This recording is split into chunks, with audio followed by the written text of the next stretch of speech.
सबसे पहले मुझे बताइएगा कि आप में से कौन से स्टूडेंट है जिनकी ये पहली क्लास है, जो फर्स्ट क्लास में नहीं थे और सेकंड क्लास में अभी पहली दफा आए। कोई ऐसा बच्चा है?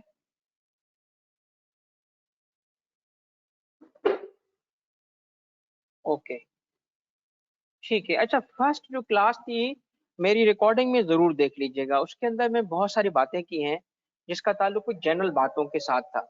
ठीक है। क्योंकि इस सब्जेक्ट को जो जिस तरीके से लेके चलना है आपने, उसमें कुछ नई चीजें हैं, कुछ नए चैलेंजेस हैं। ठीक है। कुछ मेरी जो सोशल मीडिया पे वीडियोस आ रही हैं, जैसे कि एक वीडियो आज मैंने अपलोड करवाई थी एआरटीटी के बिजनेस स्कूल के पेज पे, मैं ग्रुप में भी उसको डलवा दूंगा, जरूर देखें। कुछ बहुत सारी यूजफुल बातें हैं जो मैं आप लोगों से करना चाह रहा हूँ इस सब्जेक्ट के सिलसिले में। अच्छा, आप सारे बच्चे जो हैं, जो नए हैं, वो आज के सेशन को, या जो पहले थे, आज का सेशन बिल्कुल फ्रेश है। फ्रेश इन द सेंस कि हम जो बात स्टार्ट कर रहे हैं वो जीरो से है। वो जीरो इन द सेंस कि हमने पिछली क्लास में इसका थोड़ा सा इंट्रोडक्शन दिया था, मगर आज मैं इस लॉ को शुरू से स्टार्ट कर रहा हूँ। सेट है? तो किसी ने कुछ चीज मिस नहीं की अभी तक। स्ट्रेटजी ये है मेरी कि मैं आपको तकरीबन कॉर्पोरेट लॉ के जो अदर लॉज हैं, तकरीबन तकरीबन सारे, और कंपनीज एक्ट का एक अच्छा खासा हिस्सा जो मैं कवर करूंगा, यानी 50-55% के करीब जो कोर्स में पढ़ाऊंगा, वो सारा का सारा आपको फ्लो चार्ट्स के थ्रू पढ़ाया जाएगा। ठीक है। आज के जो लेक्चर में आपको एक अंदाजा हो जाएगा कि मैं किस तरह पढ़ा रहा हूँ या क्या मेहनत की होगी। आपको स्टार्ट करने से पहले ये बता दूं कि ये सारी स्लाइड्स जो आप पढ़ेंगे, ये प्रिंटेड फॉर्म में आपको मिल जाएंगी। थोड़े से टाइम के अंदर प्रिंटेड फॉर्म में आपको ये सारी स्लाइड मिल जाएंगी, जिसमें नोट्स बनाने की भी जगह होगी। अच्छा, आपको अभी किसी भी बच्चे को बेरेक्ट लेने की जरूरत नहीं है। जिसको कंपेंडियम हम बोलते हैं, वो ना लें अभी। वजह यह है कि आईकेप की तरफ से आपके अटेम्प्ट के लिए सिलेबस, और सेकेंडली जो जून के मंथ में एक फाइनेंस एक्ट आता है, तो फाइनेंस एक्ट में चेंजेस होती है, तो पॉसिबिलिटी क्या है, कुछ चेंजेस ऐसी हों जो आप पे एप्लीकेबल होंगी। तो थोड़ा सा वेट कर लें। हम इसको कैसे कैटर कैसे करेंगे, यही बेरेक्ट आपको सॉफ्ट कॉपी में मैं प्रोवाइड करता जाऊंगा ग्रुप के अंदर। ठीक है।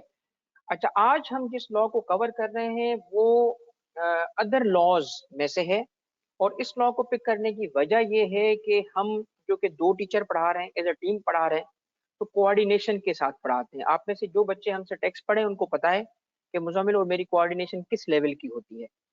तो हम टोटल कोऑर्डिनेशन में जाते हैं। तो चूंकि सर मुजम्मिल ने कैफ लेवल में जो कंपनी लॉ पढ़ाया होता है, तो वो उन सेक्शंस को रिवाइज करवाएंगे आपको, और उसके बाद में कॉर्पोरेट लॉ के वो सेक्शंस उठाऊंगा या वो लॉज उठाऊंगा जिनका ताल्लुक शेयर कैपिटल से है, लिस्टिंग से है और वाइंडिंग अप से है, वो बाद में आएंगे। तो इसीलिए मुझे स्टार्ट करने में एक ऐसा लॉ चाहिए जिसका ताल्लुक कंपनीज एक्ट से ना हो, जो किसी और लॉ से लिंक्ड ना हो, स्टैंड अलोन हो।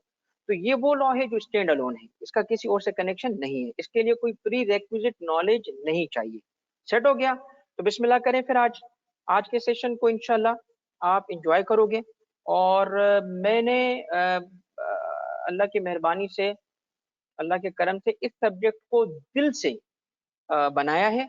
इस पे बहुत टाइम लगाया है, बहुत मेहनत की है, और इस दुआ के साथ मैं स्टार्ट करता हूँ कि अल्लाह ताला इसको आपके लिए, मेरे लिए अच्छा साबित करे, इसका आपको फायदा हो, और जितनी एफर्ट मैं कर सकता हूँ अल्लाह ताला मुझे उससे ज्यादा एफर्ट करने की तौफीक अता फरमाए। ठीक है। मैं आपके साथ बेटा खड़ा हूँ, मेरी कमिटमेंट आपके साथ 100 नहीं 1000% है, 1000% आपके साथ कमिटमेंट है। और इस सब्जेक्ट को मैं आज जो है ना, एक नया नाम देता हूँ। For me it's not corporate law, for me it's corporate love. ठीक है। तो इंशाल्लाह आगे जाते हैं। ठीक है, नमाज ब्रेक करेंगे बेटा, बिल्कुल। अच्छा, थोड़ा सा एक एरिया मुझे जरा कवर करने दीजिएगा। ठीक है, तो मैं आपको एक ब्रेक दे दूंगा।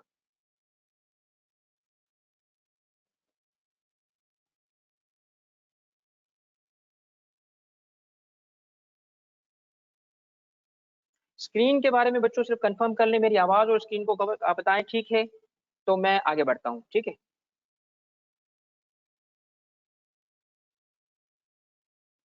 मुझे बहुत बहुत शुक्रिया बेटा, आप सब बच्चों का बहुत शुक्रिया, आपने ट्रस्ट रखा। इंशाल्लाह ताला आपके ट्रस्ट को मैं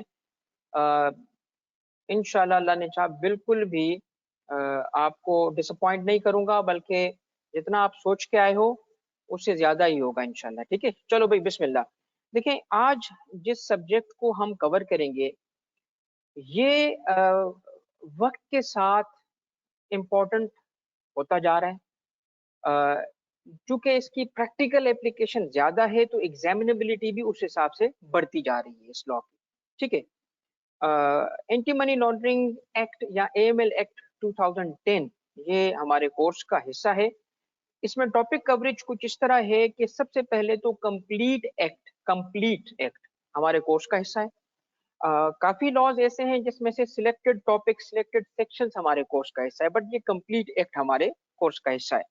इसके अलावा एएमएल रेगुलेशन से 2015 उसमें से सिर्फ 3 रेगुलेशन है जो हमारे कोर्स का हिस्सा है, यानी 4, 5, 7।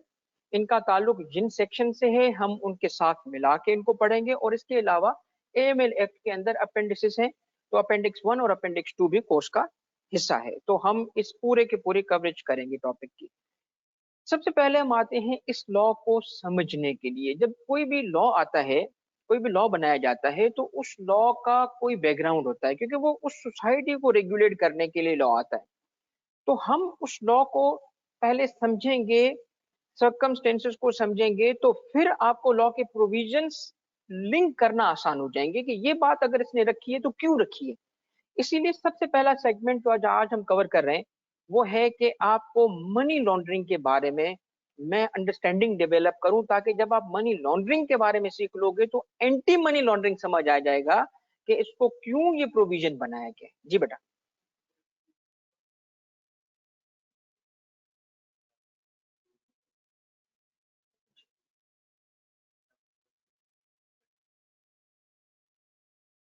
देखिए एक सवाल आया है कि जब हम लफ्ज उर्दू में इस्तेमाल करते हैं कानून, और इंग्लिश में फिर लॉ के लिए वेरियस अल्फाज आते हैं, एक्ट भी आता है, ऑर्डिनेंस भी आता है, रेगुलेशंस भी आती हैं, अपेंडिसेस भी आती हैं, ये सारी टर्मिनोलॉजी क्योंकि अब आप डायरेक्ट से ओपन बुक पढ़ने जा रहे हो तो आपको पता होना चाहिए। आपको ये पता होगा कि ये रेगुलेशंस क्या है। इस चीज को मैं थोड़ा सा आगे चल के कवर कर लूंगा। ठीक है, टेंशन ना लें। आपको डायरेक्ट इंशाल्लाह ताला, देखो जब मैं लॉ पढ़ाऊंगा तो लॉ पढ़ाने के बाद समझाने के बाद बेरेक्ट को भी यूज करना सिखाऊंगा, उसी लॉ के बेरेक्ट पे भी हम जाएंगे, उसका भी सर्वे करेंगे। ठीक है, चलें सबसे पहले हम आते हैं कि हम पहला सेगमेंट हमारा क्या है। पहला सेगमेंट है हमारा मनी लॉन्ड्रिंग क्या है, उसको समझना। इसके बारे में बहुत मिसअंडरस्टैंडिंग है। आमतौर पे लोग समझते हैं जी मनी लॉन्ड्रिंग का मतलब है मुल्क से बाहर पैसे जाना, और मुल्क से बाहर पैसे वो हवाला हुंडी के थ्रू आना। That is one possibility, but money laundering क्या है जब आप पढ़ोगे आप हैरान हो जाओगे।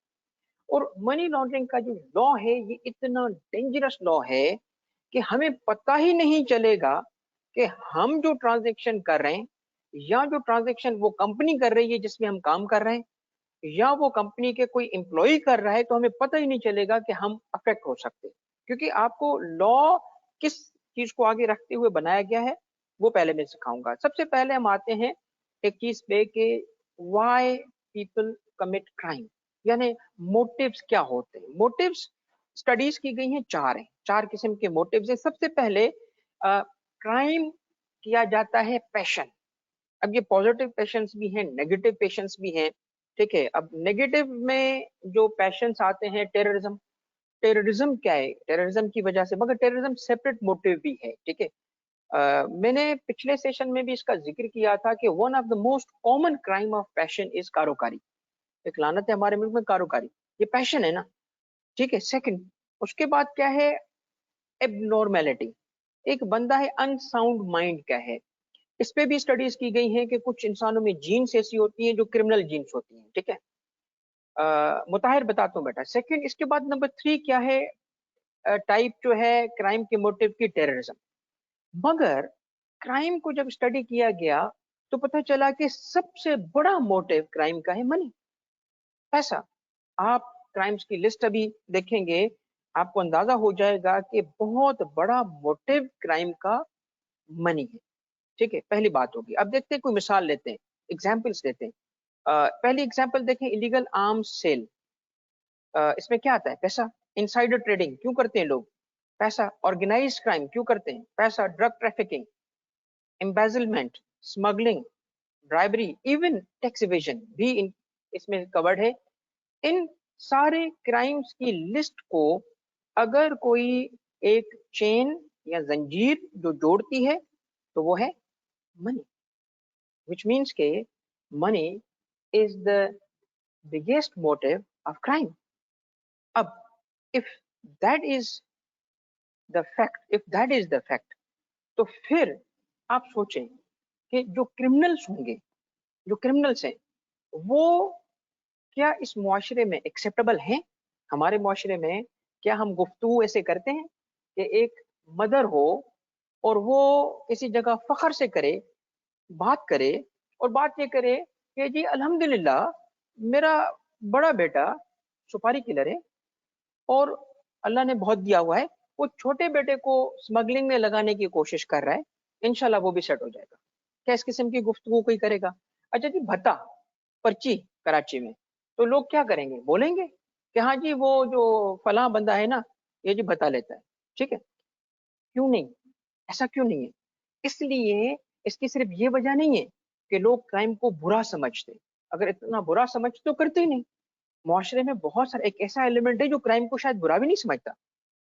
आखिर क्या जरूरत है कि लोग क्राइम को छुपाते हैं? उस क्राइम से आए हुए पैसे को छुपाते हैं।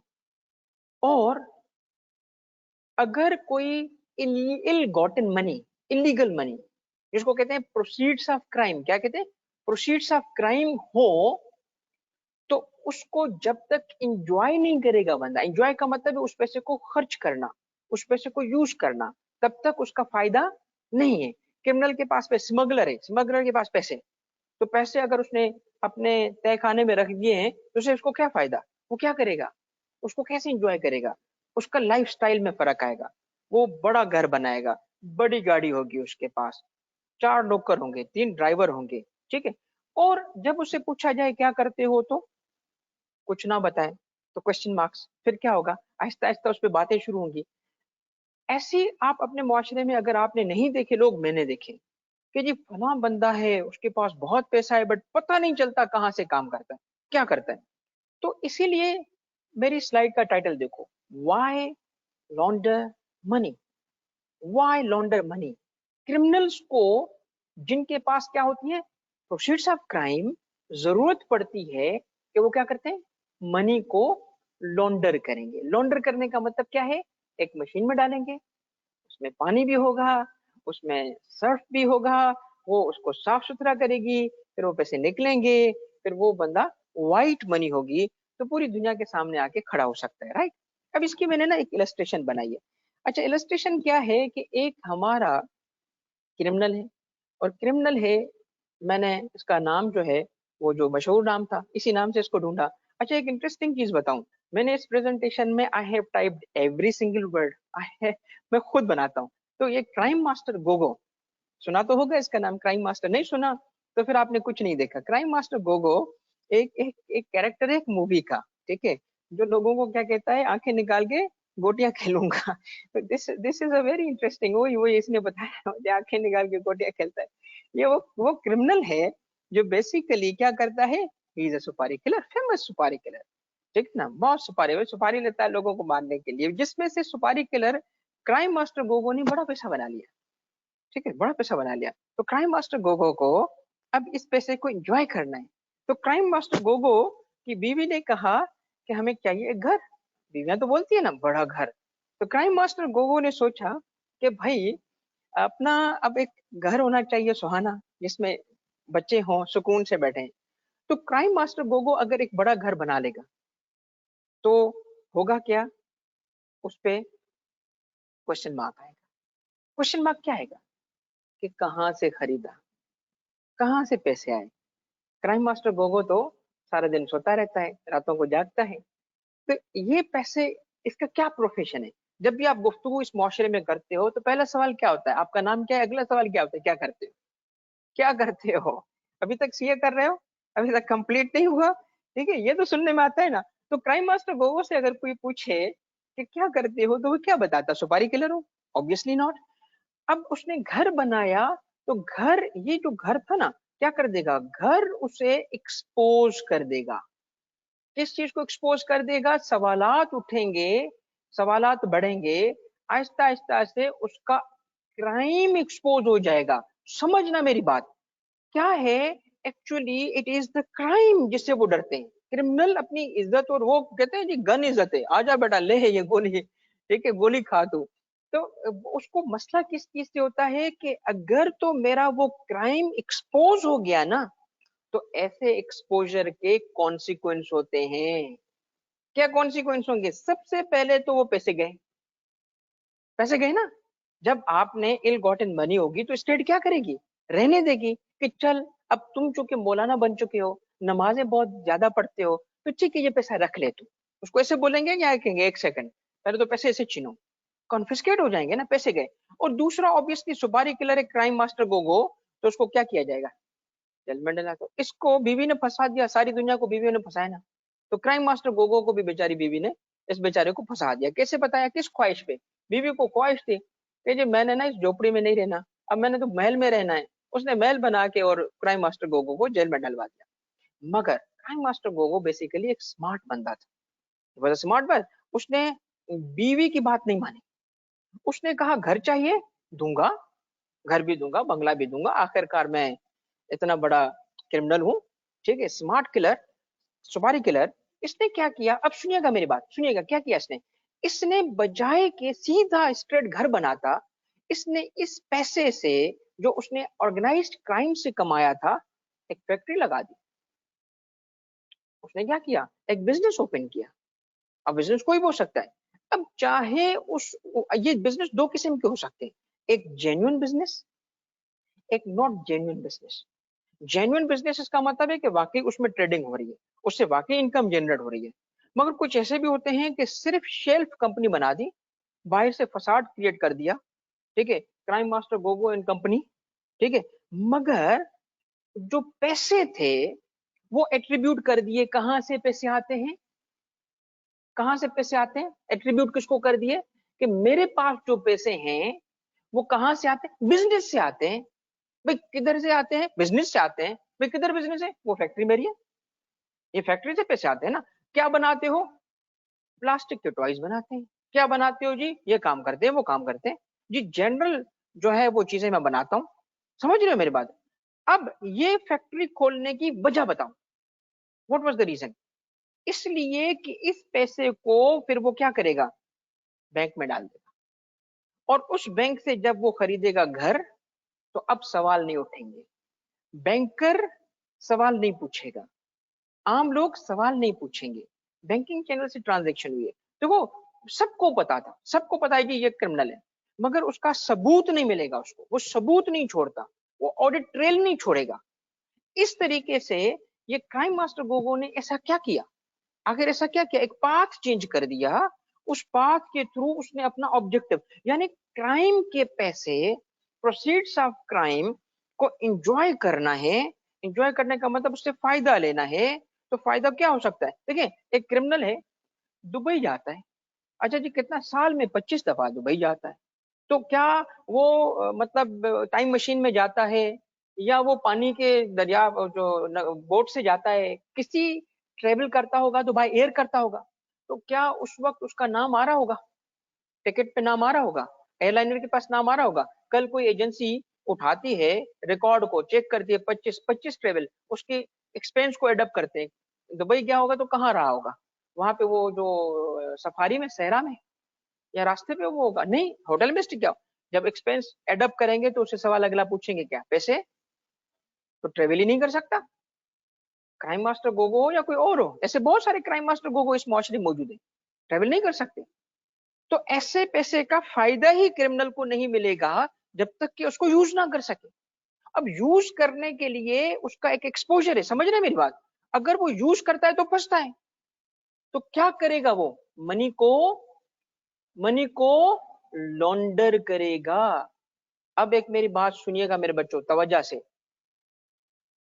हिस्टोरिकली, हिस्टोरिकली ये जो लॉ है ना, ये क्रिमिनल लॉ है, सुनिएगा मेरी बात। हिस्टोरिकली जो फोकस रहा है स्टेट का, दुनिया भर की स्टेट का, वो है क्राइम को खत्म या कम करने के लिए या कंट्रोल करने के लिए उस क्रिमिनल एक्ट को रोकने की कोशिश की गई थी अब तक, कि मर्डर रोको, ठीक है, भत्ता रोको, ड्रग्स की सेल, सारी इलीगल ट्रांजैक्शन, उस पे फोकस था कि किसी तरीके से उसको रोका जाए, उसको सजाएं दी जाएं। मगर क्या क्राइम खत्म हुआ? नहीं हुआ। तो हुआ ये जो 9/11 हुआ ना, उसके बाद एक पॉलिसी चेंज आती है। पॉलिसी चेंज क्या आती है दुनिया भर में, कि बजाय क्राइम पे फोकस करने के अब क्राइम के बेनिफिट को रोको। जब क्रिमिनल को पता होगा कि मैंने इससे पैसे बना भी लिए तो वो पैसे में यूज नहीं कर सकता, या कहीं पे भी वो पैसे में शो करूंगा फंस जाऊंगा, तो as a result crime discourage होगा। इसका मतलब क्या हुआ कि सुनिएगा मेरी बात, अगर एक सुपारी किलर है यानी मर्डर करता है, तो एक क्राइम क्या हुआ? मर्डर। एक क्राइम क्या हुआ? मर्डर। सुनिएगा, फर्क कीजिएगा। एक क्राइम क्या है? मर्डर। अब लॉ ने, ये 2010 का जो लॉ आया, एक नया क्राइम बना दिया है। जो दो क्राइम बन गए, स्टैंड अलोन बन गए। पहले सिर्फ एक क्राइम था, अब दूसरा क्राइम बन गया। एक्टिविटी सेम, काम सेम, वही चीजें जो पहले थी वही है। एक बंदे ने क्या किया? पैसे, इलीगल प्रोसीड्स ऑफ क्राइम लिए। पहले भी ऐसे होता था मगर क्राइम एक था। अब दूसरा क्राइम क्या है? कौन से एक्ट को क्रिमिनलाइज किया गया है, ऑफेंस बनाया गया है। आप एक लफ्ज सुनिएगा, ऑफेंस बनाया गया है। वो कौन सा ऑफेंस नया है? वो है money laundering. Money laundering is a separate stand alone offence. अब सुने, एक क्रिमिनल है, उस क्रिमिनल का असल क्राइम साबित नहीं हो पाया। भाई मर्डर है तो किसका किया? ठीक है, सुपारी किलर है तो कौन सा बंदा मारा? है ही नहीं। अच्छा जी, सुपारी किलर है तो पैसे कहाँ हैं? ठीक है, आप मुझे बताओ, मर्डर अगर रिपोर्ट ही ना हो या लिंक ही ना हो उस बंदे से, एक बंदा मरा, भाई 10 साल हो गए वो नहीं पकड़ा गया। मर्डर को साबित करना आसान है या उस पैसे को साबित करना आसान है? बताओ। जो क्राइम के पैसे हैं उसको साबित करना आसान है कि ये क्राइम के पैसे हैं, या मर्डर साबित करना आसान है? पैसे साबित करना आसान है, क्योंकि पैसा शो होगा, वो पैसा आएगा तो दिखेगा। आप भी जब इंशाल्लाह कमाओगे ना तो चाल में चेंज आ जाएगी। ठीक है ना, जरूर आएगी। ड्रेसिंग बेहतर हो जाती है, टोन बेहतर हो जाता है, कॉन्फिडेंस बढ़ जाता है, जिंदगी अच्छी लगना शुरू हो जाती है। ठीक है, तो बेटा आपको बात समझ आई कि money laundering is a separate offence. ये देखो, money laundering is the process. क्या है? Is the process. Money laundering is the, हाँ मुबशर ने कहा शादी भी हो जाती है।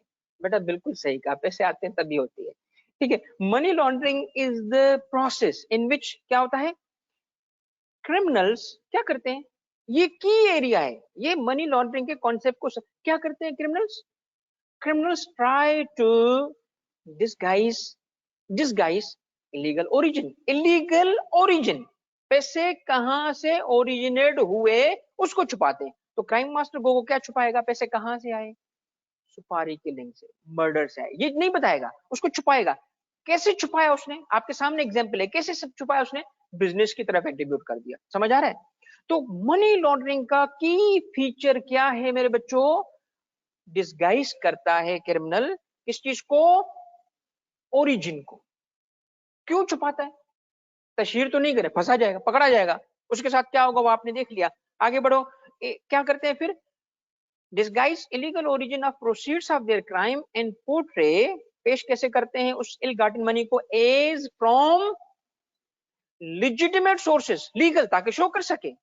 ठीक है, इसका मतलब क्या है? क्राइम मास्टर गोगो जो है उसने दो काम किए, एक क्या छुपाया? ओरिजिन छुपाई। कौन सी ओरिजिन? इलीगल। और दूसरा क्या है? उसको पेश किया लिजिटिमेट सोर्स करके।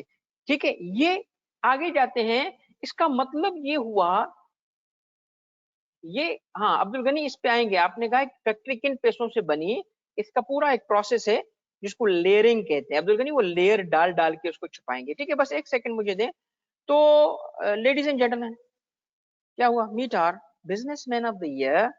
And who is the businessman of the year? It is the same crime master Gogo. Which means के जो क्रिमिनल था वो ऐसे खूबसूरत लिबास में आएगा, वो ऐसे इज्जतदार बनेगा कि जैसे इज्जत उनके घर की मतलब प्रोडक्ट है। और अक्सर ऐसे लोग जो होंगे ना मुआशरे में अच्छा रोल भी प्ले करते हैं, एक सोशल वेलफेयर भी खोल लेते हैं, ताकि भाई हम सोशल वर्क करते हैं, अच्छे लोग हैं ना, ठीक है। ऐसे लोग बहुत कुछ करते हैं, ऐसे लोग सियासत भी कर सकते हैं, ऐसे लोग पता नहीं क्या क्या कर सकते हैं। एक चीज सुन लो बेटा, आपको अब समझ आएगी एक बात, आपने अब समझ लिया ना, क्या समझा कि व्हाट इज मनी लॉन्ड्रिंग। जब मनी लॉन्ड्रिंग समझ आ गई ना कि लॉन्डर करने की जरूरत क्यों पेश आती है, लॉन्डर करने का मकसद क्या है, तो आपको अब समझ आएगा कि क्यों क्यों ये कोट अपीयर हुआ था in the supreme court judgement. ये एक नॉवेल से, और क्या है, behind every crime, behind every great fortune there is a crime. आपको याद है ना, जस्टिस आसिफ सईद खोसा ने, जो हमारे एक्स प्राइम मिनिस्टर हैं, उनके डिस्क्वालिफिकेशन का जब लिखा था, नहीं ये नवाज शरीफ वाला डिसीजन है, उसमें डिस्क्वालिफिकेशन में जो पहला जुमला लिखा था ना ऑर्डर में, वो ये था, behind every crime there is a behind every great fortune there is a crime. ठीक है, और इतना अच्छा कॉन्सेप्ट बनाया, मेरे लिए भी तो कुछ बनता है ना यार। ठीक है, अच्छा चलें नेक्स्ट मेरे बच्चों। अब जो आपने सवाल पूछा ना, फैक्ट्री कहां से आई, फैक्ट्री कहां से आई, ठीक है, एग्जैक्टली अली, ये आ रहा है तुम्हारे सवाल पे आ रहा है, ये देखो, असल में इतना सोफिस्टिकेटेड मनी लॉन्ड्रिंग का प्रोसेस है, जो कि देखो क्रिमिनल के पास क्या है बताओ, क्रिमिनल के पास तो पैसे हैं, तो पैसा हर चीज खरीद लेता है। जब पैसा है तो सोफिस्टिकेटेड सिस्टम बनाया गया दुनिया में, ये पाकिस्तान में नहीं दुनिया भर में। देखिए, मनी लॉन्ड्रिंग का 3 लेयर का एक मॉडल है, 3 लेयर से मनी लॉन्ड्रिंग गुजरती है। सुप्रीम कोर्ट ने जब ये फेक अकाउंट्स का केस आया था, कभी वो पता चला जी रिक्शा वाले के अकाउंट्स निकल रहे हैं और उसमें से पता चल रहा है कि जी 25 करोड़ रुपए थे, और कभी पता चला कि जी वो जो रेडी वाला है उसके 10 करोड़ रुपए निकले, और कुल्फी वाले के भी, फालूदे वाले के भी। तो उस वक्त सुप्रीम कोर्ट की जब डिस्कशन आती थी, रिपोर्ट होती थी, तो यही डिस्कस होता था कि जी ये लेयरिंग हो रही है, ये जी फला हो रहा है। तो आप इस प्रोसेस को समझो, 3 स्टेजेस है मनी लॉन्ड्रिंग कैसे करी जाती है, मनी लॉन्डर करने का तरीका है, क्या तरीका है बताओ, 3 लेयर से। कौन सी सबसे फर्स्ट स्टेज क्या कहलाती है, प्लेसमेंट कहलाती है, दूसरी स्टेज क्या कहलाती है, लेयरिंग कहलाती है, तीसरी स्टेज क्या कहलाती है, इंटीग्रेशन कहलाती है। अब जिसके जहन में सवाल आ रहा था ना फैक्ट्री कहां से खरीदी, सुनो, ये बच्चे थोड़ी है क्रिमिनल, वो उसको लेयरिंग करते हैं। कैसे करते हैं बच्चों, ये देखो, सबसे पहले तो देखें प्लेसमेंट किसको कहते हैं। प्लेसमेंट का मतलब है कि जो डर्टी मनी थी, यानी वो क्राइम की जो प्रोसीड्स थी, उसे वो आम तौर पे 2 तरीके से वॉश करते हैं। सबसे पहले फाइनेंशियल इंस्टीट्यूशन के पास जाके और उसको कैश की फॉर्म में डिपॉजिट कर देते हैं। और ये अब सोचें आप, ये जो आज आप देखोगे ना, जो रिजीम बैंकों ने सख्त की, क्योंकि मनी लॉन्ड्रिंग लॉ की वजह से की। वन ऑफ द पार्ट क्या था, केवाईसी सख्त किया जाए। केवाईसी क्या है, know your customer. Know your customer में क्या होता है, क्लाइंट से पूछा जाता है, कस्टमर से पूछा जाता है, क्यों पैसे किधर से आए, नहीं पूरी से रिपोर्ट हो जाता है। ठीक है, क्यों किया, अब सोचो, बैंकों पे सबसे ज्यादा, बैंक्स पे सबसे ज्यादा रिस्ट्रिक्शन क्यों है, क्योंकि क्रिमिनल्स जो थे बैंक्स को यूज करते थे। कैसे यूज करते थे, आप मुझे एक बात बताओ, एक एक बंदा है जो भत्ता लेता हो, भत्ता तो पता है ना, कराची वाले सारे बच्चों को पता होगा भत्ता का, इस्लामाबाद वाले बच्चों को नहीं पता होगा, ठीक है, लाहौर वालों को नहीं पता, कराची वालों को सब पता है भत्ता क्या होता है। पर्ची आ जाती है, और उस पर्ची में क्या लिखा हो कि जी 10 करोड़ रुपए दो, वरना ये साथ में तुम्हारे लिए टेबलेट भेजिए, और वो टेबलेट नहीं थी, वो कैप्सूल था, ठीक है, वो गोली भेज दी। और नीचे क्या लिखा है, फला अकाउंट में ट्रांसफर कर दो, ऐसे लिखेगा क्रिमिनल, ये पैसे फला अकाउंट में ट्रांसफर कर दो, ऐसे लिखे।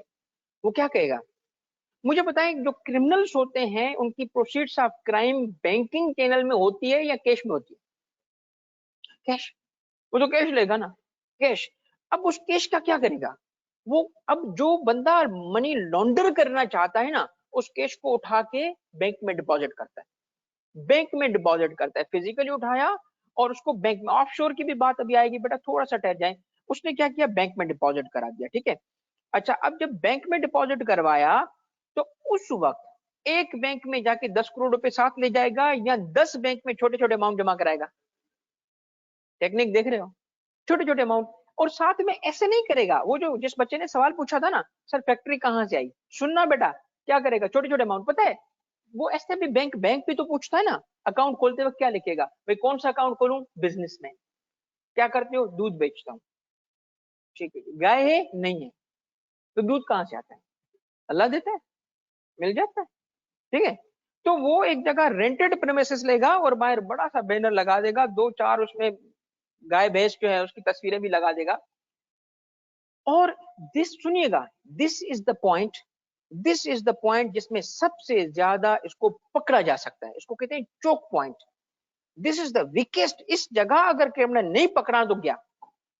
इसीलिए जो आप लॉ पढ़ोगे ना, तो उसमें इसी जगह के लिए रिपोर्टिंग रखी गई है, इसीलिए रिपोर्टिंग रखी गई है। आप एक ट्रांजैक्शन पढ़ोगे, एक रिपोर्ट पढ़ोगे, इसको कहते हैं सीडीआर। सीडीआर क्या है?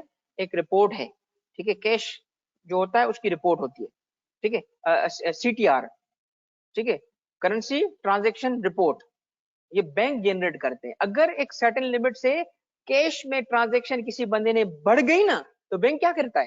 फौरी से रिपोर्ट करता है, भाई हमारे पास ये ट्रांजैक्शन हिट हुई है।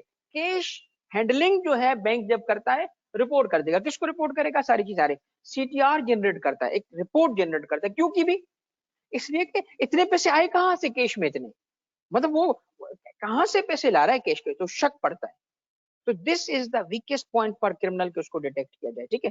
प्लेसमेंट में एक और तरीका भी है, सिर्फ प्लेसमेंट में ये नहीं है, प्लेसमेंट में ये भी है कि आप करें क्या, ये देखिए, डिपॉजिटिंग कैश इन बैंक हो गया, high value assets, real estate, jewellery, piece of arts और प्रेशियस मेटल स्टोन्स, ये करें। देखिए बात ये है, बस एक सेकंड दे बेटा, कि अगर ये ट्रांजेक्शन्स की जाती हैं, सुनिएगा, सबसे, कोई भी क्राइम है ना, क्राइम छुप नहीं सकता।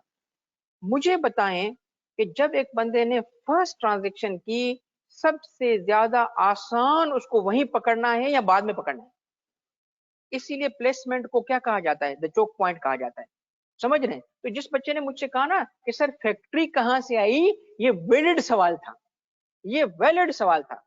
मगर वो क्या करेगा? वो भी तो बच्चा नहीं है ना, वो सीधे फैक्ट्री थोड़ी बनाएगा। वो तो मैंने मिसाल छोटी बनाई। वो क्या करेगा? वो 10 ट्रांजैक्शन इससे पहले कर चुका होगा। ऐसी ट्रांजैक्शन, जी पैसे कहाँ से आए? जी मैं रास्ते से जा रहा था, उसमें मुझे जी एक बैग पड़ा मिला, उसमें पैसे पड़े थे। अच्छा वो तुम्हें ही मिलता है, हमें नहीं मिलता यार। मतलब कोई ना कोई उसकी इनिशिएट करेगा उसको। सेकंड बेटा देख लीजिएगा, सेकंड ये क्या है? सेकंड है लेयरिंग। ये बड़ा इंपॉर्टेंट है। लेयरिंग में क्या होता है? लेयरिंग में ये होता है कि ओरिजिन जो थी, द डिस्टेंस टू डिस्टेंस क्या, dirty money from its source. अब पहला काम उसने क्या किया? एक ट्रांजैक्शन की, क्या की? बैंक में पैसे रखे, मगर उसी में रखने रखे रहेगा नहीं, उससे निकालेगा दूसरे ट्रांजैक्शन, तीसरे बैंक, चौथे बैंक, मुल्क से बाहर, वहां से घूम के, यानी ये ट्रांजैक्शन पे ट्रांजैक्शन कर रहा है, ट्रांजैक्शन पे ट्रांजैक्शन कर रहा है। क्यों? ताकि जितना ज्यादा लेयरिंग करेगा उतना मुश्किल उसको पकड़ना होगा, ठीक है। आप ये जो ट्रांजैक्शन है लेयरिंग की, इसकी एग्जांपल देखें। Transfer funds, transfer funds from account to account, converting cash into money order. अब भाई कैश को मनी ऑर्डर में कन्वर्ट कर रहा है, फिर उसको कैश में वापस ला रहा है। क्यों भाई? ताकि ज्यादा से ज्यादा ट्रांजैक्शन हो। जितनी ट्रांजैक्शन ज्यादा होंगी उतनी कम्प्लेक्सिटी, बिल्कुल रितेश, बढ़ती जाएगी, ठीक है। बाइंग रीसेलिंग किस चीज की? भाई वैल्यूएबल गुड्स की, प्रॉपर्टी की।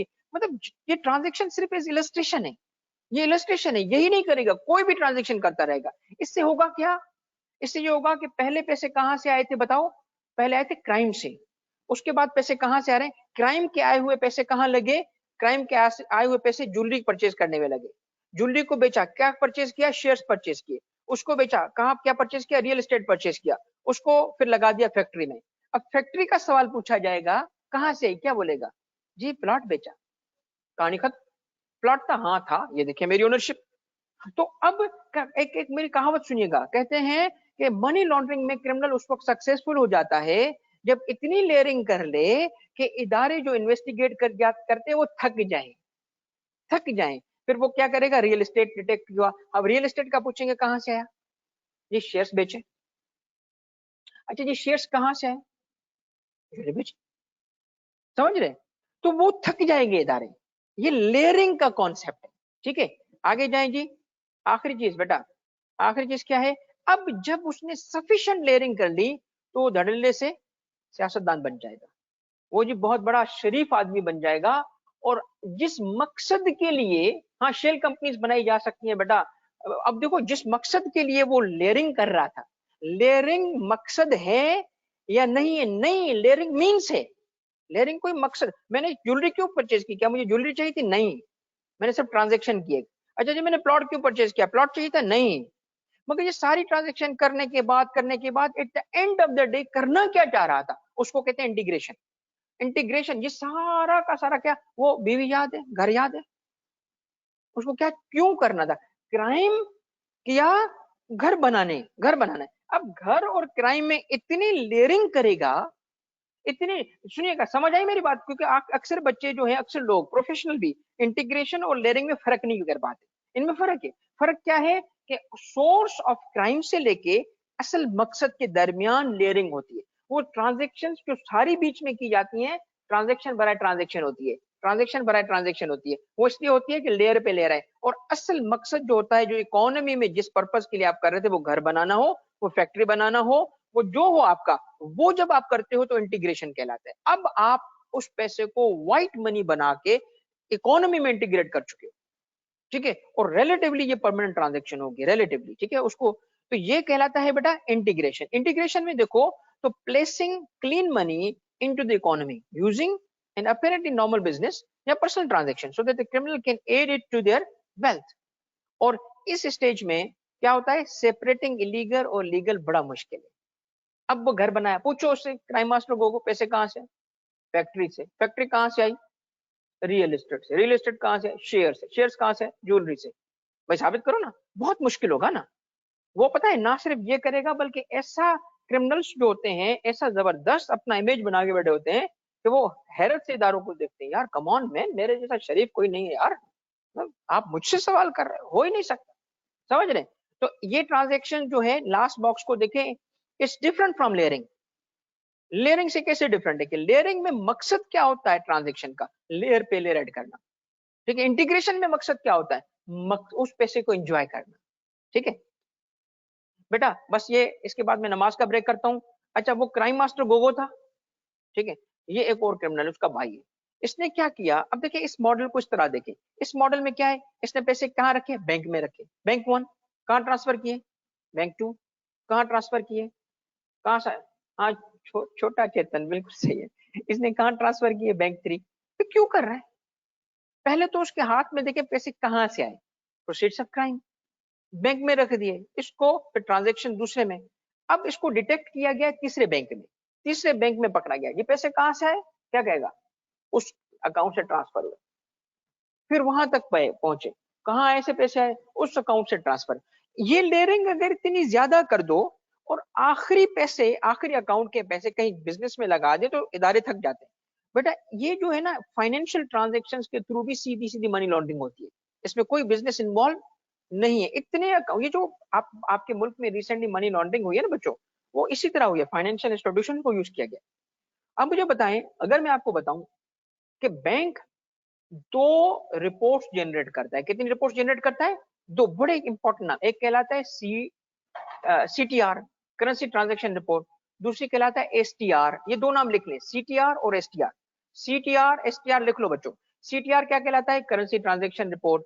एसटीआर क्या कहलाता है, सस्पिशियस ट्रांजैक्शन रिपोर्ट। ये बैंक जनरेट करता है, बैंक जनरेट करता है। मुझे बताओ, बैंकों को ही क्यों कहा गया कि ये जनरेट करो, फाइनेंशियल इंस्टीट्यूशन को क्यों कहा गया कि ये रिपोर्ट करो, क्योंकि मनी लॉन्डर किन के थ्रू होती है, इन्हीं के थ्रू होती है, फाइनेंशियल इंस्टीट्यूशन के थ्रू होती है, ठीक है अली, ठीक है बेटा, अब्दुल गनी। दूसरा तरीका क्या है बेटा, ये सुनिएगा बेटा।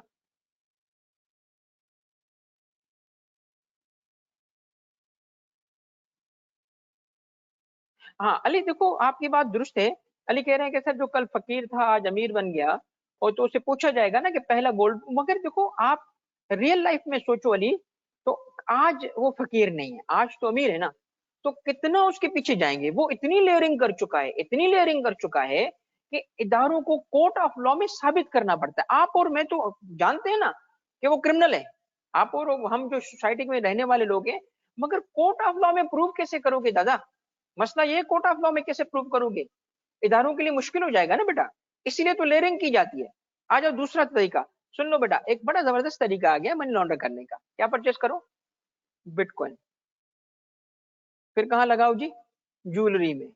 अच्छा जी, फिर क्या से बनाओ, फैक्ट्री जी। उसके बाद क्या करो, बीवी का ख्वाब पूरा करो, ठीक है जी, घर बनाओ। अब देखिए वही वही क्रिप्टो करेंसी की बात है। मतलब अब दूसरा तरीका क्या है, एसेट्स के थ्रू मूव करना। एक तो था अकाउंट्स के थ्रू, फाइनेंशियल इंस्टीट्यूशन के थ्रू, दूसरा क्या है, एसेट्स के थ्रू, एसेट खरीदा, फिर दूसरा, फिर तीसरा। अच्छा, तीसरा मॉडल क्या है, जिसमें बैंक में पैसे रखे मगर फिर एसेट्स की तरफ चले गए। यानी तीन पॉसिबिलिटी है। सारा मॉडल जब बनाएगा कोई, क्या करेगा, बैंक के थ्रू सारी ट्रांजेक्शन्स करके घर लिया, मगर इतनी ट्रांजेक्शन्स की, इतनी दफा बैंकों से पैसे निकले, वापस डिपॉजिट हुए, वेरियस उसमें फसाड क्रिएट किया गया कि आखिर में घर खरीदा गया तो वो जस्टिफाई हो गया इन वे। सेकंड एसेट्स के थ्रू, थर्ड क्या है, मिक्सचर के थ्रू। तो वही तीन स्टेजेस है, क्या, प्लेसमेंट, दूसरा क्या है लेयरिंग, तीसरा क्या है इंटीग्रेशन। आप मुझे थोड़ी से एक सेकंड के लिए बताओ, प्लेसमेंट किसको कहते हैं? आपके सामने लिखी हुई चीजें, ये ब्रीफ करके लिखी हुई है। प्लेसमेंट क्या है, इलीगल फंड्स को फाइनेंशियल इंस्टीट्यूशन में प्लेस करना या कोई वैल्यूएबल एसेट लेना। प्लेस करने का मतलब, वरना आपके घर में पड़े होंगे ना पैसे, या कहीं छुपा के रखे होंगे ना, उसको सिस्टम में लाना। अब वो सिस्टम फाइनेंशियल भी हो सकता है। पहली दफा, and this is the weakest point, याद रखना, इस बात को याद रख लो। मैं लॉ में आऊंगा ना तो इस बात को अच्छे तरीके से एक्सप्लेन करूंगा। सेकंड चीज क्या है, लेयरिंग। अब जब पहली दफा आप लाए तो उसको फोर रहने नहीं दोगे, वहां पे क्या करोगे, कोई ट्रांजेक्शन करोगे, फिर ट्रांजेक्शन करोगे, फिर ट्रांजेक्शन करोगे, इतनी ट्रांजेक्शन करोगे कि वो जो पैसे हैं, वो जो अमाउंट है, वो ओरिजिनल सोर्स में और उसके बीच में इतनी ट्रांजेक्शन हो चुकी होंगी कि वो डिस्टेंस हो जाएगा। और आखिर में वो क्या करेगा, वो जिस मकसद के लिए ये काम कर रहा था, उस मकसद के लिए उस पैसे को इस्तेमाल करेगा। तो जब उसने उस मकसद के लिए इस्तेमाल किया तो क्या हो गया, मनी इंटीग्रेट हो गई अब इकोनॉमी में एज अ वाइट मनी। अब मुझे बताएं, जब लॉ बनेगा इसके लिए, आपको मनी लॉन्ड्रिंग की मैंने पहले तो बताया कि क्यों होती है, फिर मैंने बताया कैसे होती है। मनी लॉन्ड्रिंग है क्या, आपको मैंने आइडिया दिया। मुझे एक बात बताओ सारे बच्चे, अब इसको रोकने के लिए जो लॉ बनेगा, इसको रोकने के लिए जो लॉ बनेगा, जो एंटी मनी लॉन्ड्रिंग एक्ट है, वो किस चीज को रोक रहा है, इसी चीज को तो रोक रहा है ना। अब आपको समझ आ जाएगी कि किसे कहते हैं एंटी मनी लॉन्ड्रिंग एक्ट। बेटा बस ये स्लाइड देख लो, फिर नमाज का ब्रेक करते हैं। ये है स्कोप। इसमें एएमएल एक्ट 2010 के अंदर अब हमने लॉ शुरू कर दिया है, हमारा अंडरस्टैंडिंग डेवलप हो गई, अब हम लॉ पे जा रहे हैं, ठीक है। एएमएल एक्ट के अंदर प्रीएम्बल में तीन मकासद के लिए ये लॉ लाया गया। तीन मकसद है। सबसे पहले प्रिवेंशन ऑफ मनी लॉन्ड्रिंग, जो उसका प्राइमरी ऑब्जेक्टिव है, मगर साथ में देखो उसके साथ क्या लिखा है, combating financing of terrorism.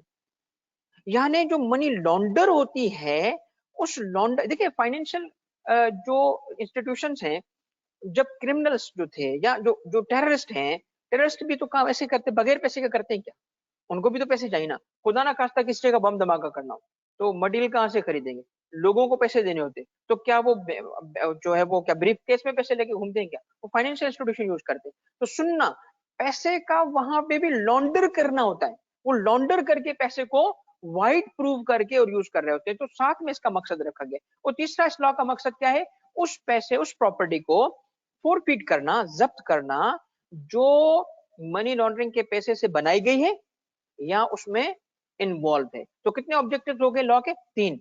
Prevention of money laundering ML, कम्बेटिंग financing of terrorism, और तीसरा क्या है, फोर फीचर ऑफ प्रॉपर्टी।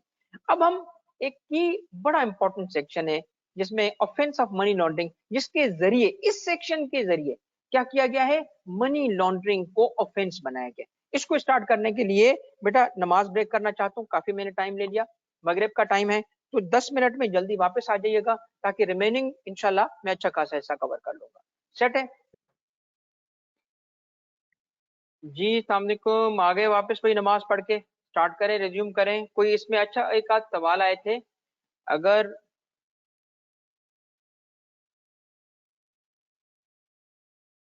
जी बिल्कुल बिल्कुल, अब जो सवालात हैं छोटे छोटे उसको मैं जब तक रिप्लाई कर देता हूँ। एक सवाल आया था कि एसटीआर के बारे में, एसटीआर क्या है, suspicious transaction report, suspicious transaction, सबकी तफसील आएगी लॉ में, ठीक है। Suspicious Usman, suspicious transaction report कहते हैं। ये सीटीआर क्या है, एसटीआर क्या है, सारा लॉ इसी के बारे में तो है, ठीक है। अच्छा, और इसके अलावा क्या सवाल था, इसके अलावा क्या था कि लेयरिंग और इंटीग्रेशन के बारे में लिखा था। Layering and integration Abdul Gani sequence में आते हैं, बिल्कुल सीक्वेंस में आते हैं। सबसे पहले जो फर्स्ट स्टेज है प्लेसमेंट की, उसके बाद लेयरिंग, उसके बाद इंटीग्रेशन, ठीक है। और कोई सवाल? और कोई सवाल जो अनआंसर्ड हो, जो अभी तक आपका रिप्लाई ना हुआ हो? समझ आ गया। मनी लॉन्ड्रिंग की डेफिनेशन वाली स्लाइड खोलें सर। ठीक है बेटा मुताहिर, ये मैं शेयर भी कर दूंगा, टेंशन ना लो।